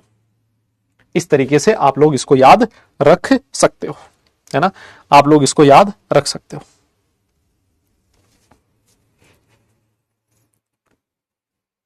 यस, नाम आपके सामने लिखे हैं, ये मैंने इसी वजह से मैं लिख के लाया हूं। इन सब का इलेक्ट्रॉनिक कॉन्फ़िगरेशन भी आपके सामने लिखा हुआ है, और ये जो इलेक्ट्रॉनिक कॉन्फ़िगरेशन है, इस इलेक्ट्रॉनिक कॉन्फ़िगरेशन में आपने एक चीज नोटिस करी होगी। अगर मैं तुमसे पूछूं एनर्जी का ऑर्डर, है ना, मुझे एक बात बताओ, अगर आपसे एनर्जी का ऑर्डर पूछा जाए तो 4f और 5d में से किसका एनर्जी ज्यादा है? 4f और 5d में से ऑब्वियस है सर 5d का एनर्जी ज्यादा होगा, है ना भाई। 5d का एनर्जी ज्यादा है, n प्लस एल की वैल्यू इसके लिए n की वैल्यू इसके लिए ज्यादा है, n प्लस एल दोनों का सेम है, n इसका ज्यादा है तो इसकी एनर्जी ज्यादा होगी। अगर इसकी एनर्जी ज्यादा है मतलब 5d में इलेक्ट्रॉन भरने से पहले 4f में इलेक्ट्रॉन पूरा भरा होना चाहिए। लेकिन आप लोग एक चीज नोटिस कीजिए, इसका जो इलेक्ट्रॉनिक कॉन्फ़िगरेशन उसको नोटिस करो, उसमें 4f पूरा फिल होने से पहले 5d में इलेक्ट्रॉन चला गया। मतलब ये जो सीरियम है सर, इसका electronic configuration exceptional electronic configuration है। आप एक चीज और नोटिस कीजिए, ये जो गैडोलिनियम है इसका इलेक्ट्रॉनिक कॉन्फ़िगरेशन भी एक्सेप्शनल है। और एक चीज आप और नोटिस कीजिए, चलो यहां तो कोई दिक्कत नहीं है, यहां तो 4f पूरा भर चुका है, दिख रहा आप लोगों को? यस, ये इलेक्ट्रॉनिक कॉन्फ़िगरेशन में कहां लफड़ा आ रहा है ये आपको पता होना जरूरी है। यस, ये आपको पता होना जरूरी है। लास्ट इलेक्ट्रॉन इसमें एफडी में जा रहा है ना बेटा। आप लोग टेबल बनाना चाहो ना बनाना चाहो आपकी मर्जी है ना, बनाओ ना बनाओ आपकी मर्जी है, लेकिन मैं आप लोगों से चाहता हूं याद आप लोग इस तरीके से रख सकते हो, सीने पर नदियां प्रेम की समाई, यूं गदगद तब दिल हुआ, और तुम अब लौटो। यस, और तुम अब लौटो। और ये जो इलेक्ट्रॉनिक कॉन्फ़िगरेशन है, किसका इलेक्ट्रॉनिक कॉन्फ़िगरेशन सही नहीं है वो मैंने आपके सामने लिख दिया है, ठीक है। जहां तक इलेक्ट्रॉनिक कॉन्फ़िगरेशन की बात है लिख चुके हैं हम लोग, है ना, अभी हालांकि मैंने लिख दिया था। लेंथेनॉइड्स का इलेक्ट्रॉनिक कॉन्फ़िगरेशन क्या होता है बेटा, अभी लिखा तो था 4f 1 से 14, 5d 0 से 1 और 6s2, है ना।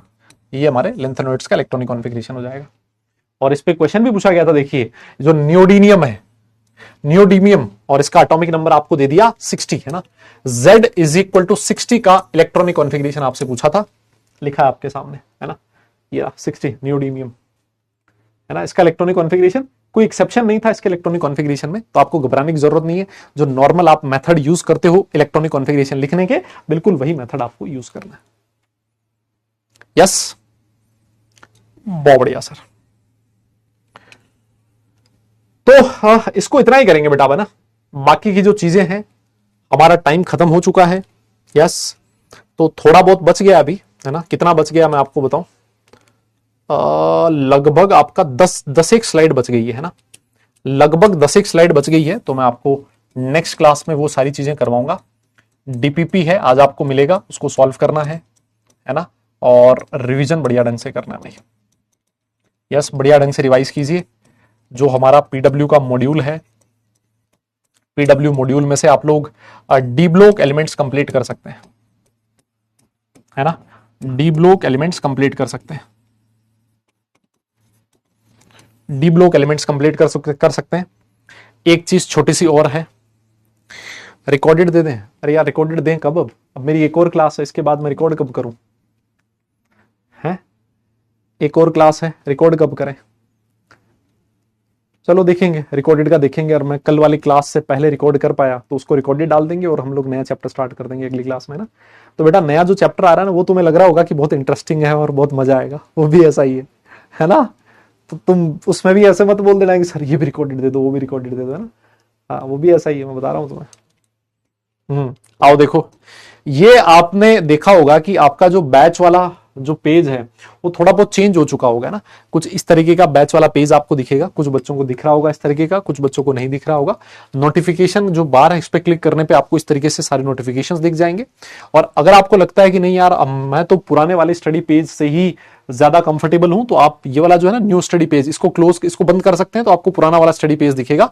लेकिन धीरे धीरे आपको इस तरफ ही जाना है, तो आप लोग कोशिश कीजिए न्यू स्टडी पेज के फेमिलियर होने का, है ना। तो ये आप लोग देख लो, एक छोटी सी इंफॉर्मेशन थी, बोला गया कि बच्चों को दे देना ताकि उनको ऐसा ना लगे कि सर उनकी ऐप जो है उसमें इतने चेंजेस कैसे आ गए ना, ये पीछे की तरफ पीछे चेंज हो रहे हैं। ठीक है, बहुत बढ़िया। अरे भाई ये ऐड नहीं है भाई, ये इन्फॉर्मेशन है, इसको ऐड नहीं बोलते हैं, ये तुम्हारे लिए इन्फॉर्मेशन है, नहीं तो ढूंढते फिरोगे क्लास कहाँ है, शेड्यूल कहाँ है, अटैचमेंट्स कहाँ है ना। हाँ चलो चलो फिर आज की क्लास में इतना ही करते हैं ना, निपटाते हैं भाई इसको। आज बस इतना ही करेंगे, कल वाली क्लास में आपसे वापस मुलाकात होगी सब लोगों से एक नए चैप्टर के साथ। नेक्स्ट क्लास में हम लोग एक नया चैप्टर स्टार्ट करेंगे, और वो जो नया चैप्टर होगा उसका नाम होगा सॉल्ट एनालिसिस। इस चैप्टर को खत्म करेंगे, सॉल्ट एनालिसिस स्टार्ट करेंगे। और सॉल्ट एनालिसिस आसान है चैप्टर तो, है ना, और तुम लोग तो याद रखने में वैसे भी माहिर हो, है ना, तुम्हें रिएक्शंस याद रहती हैं एकदम जबरदस्त। तुम एक बार जिस रिएक्शन को पढ़ लेते हो भूलते नहीं हो, ऐसा मैंने सुना है ना। और कलर वलर और ये सारी चीजें तो याद रखने में तुम भयंकर माहिर हो, है ना, ऐसा मैंने सुना है। तो ऐसे बच्चों को जो नेक्स्ट चैप्टर होएगा वो बहुत एकदम मजा आएगा उसमें, है ना। यस, तो चलो फिर हम लोग स्टार्ट करेंगे नेक्स्ट सेशन में सॉल्ट एनालिसिस। आप सब लोग अपना ख्याल रखें, खुश रहें, हंसते मुस्कुराते रहें, और पढ़ाई जरूर करते रहें, क्योंकि बेटा काम पढ़ने से चलेगा, सिर्फ मुस्कुराने से नहीं। नेक्स्ट क्लास तक के लिए ta ta bye bye, love you all.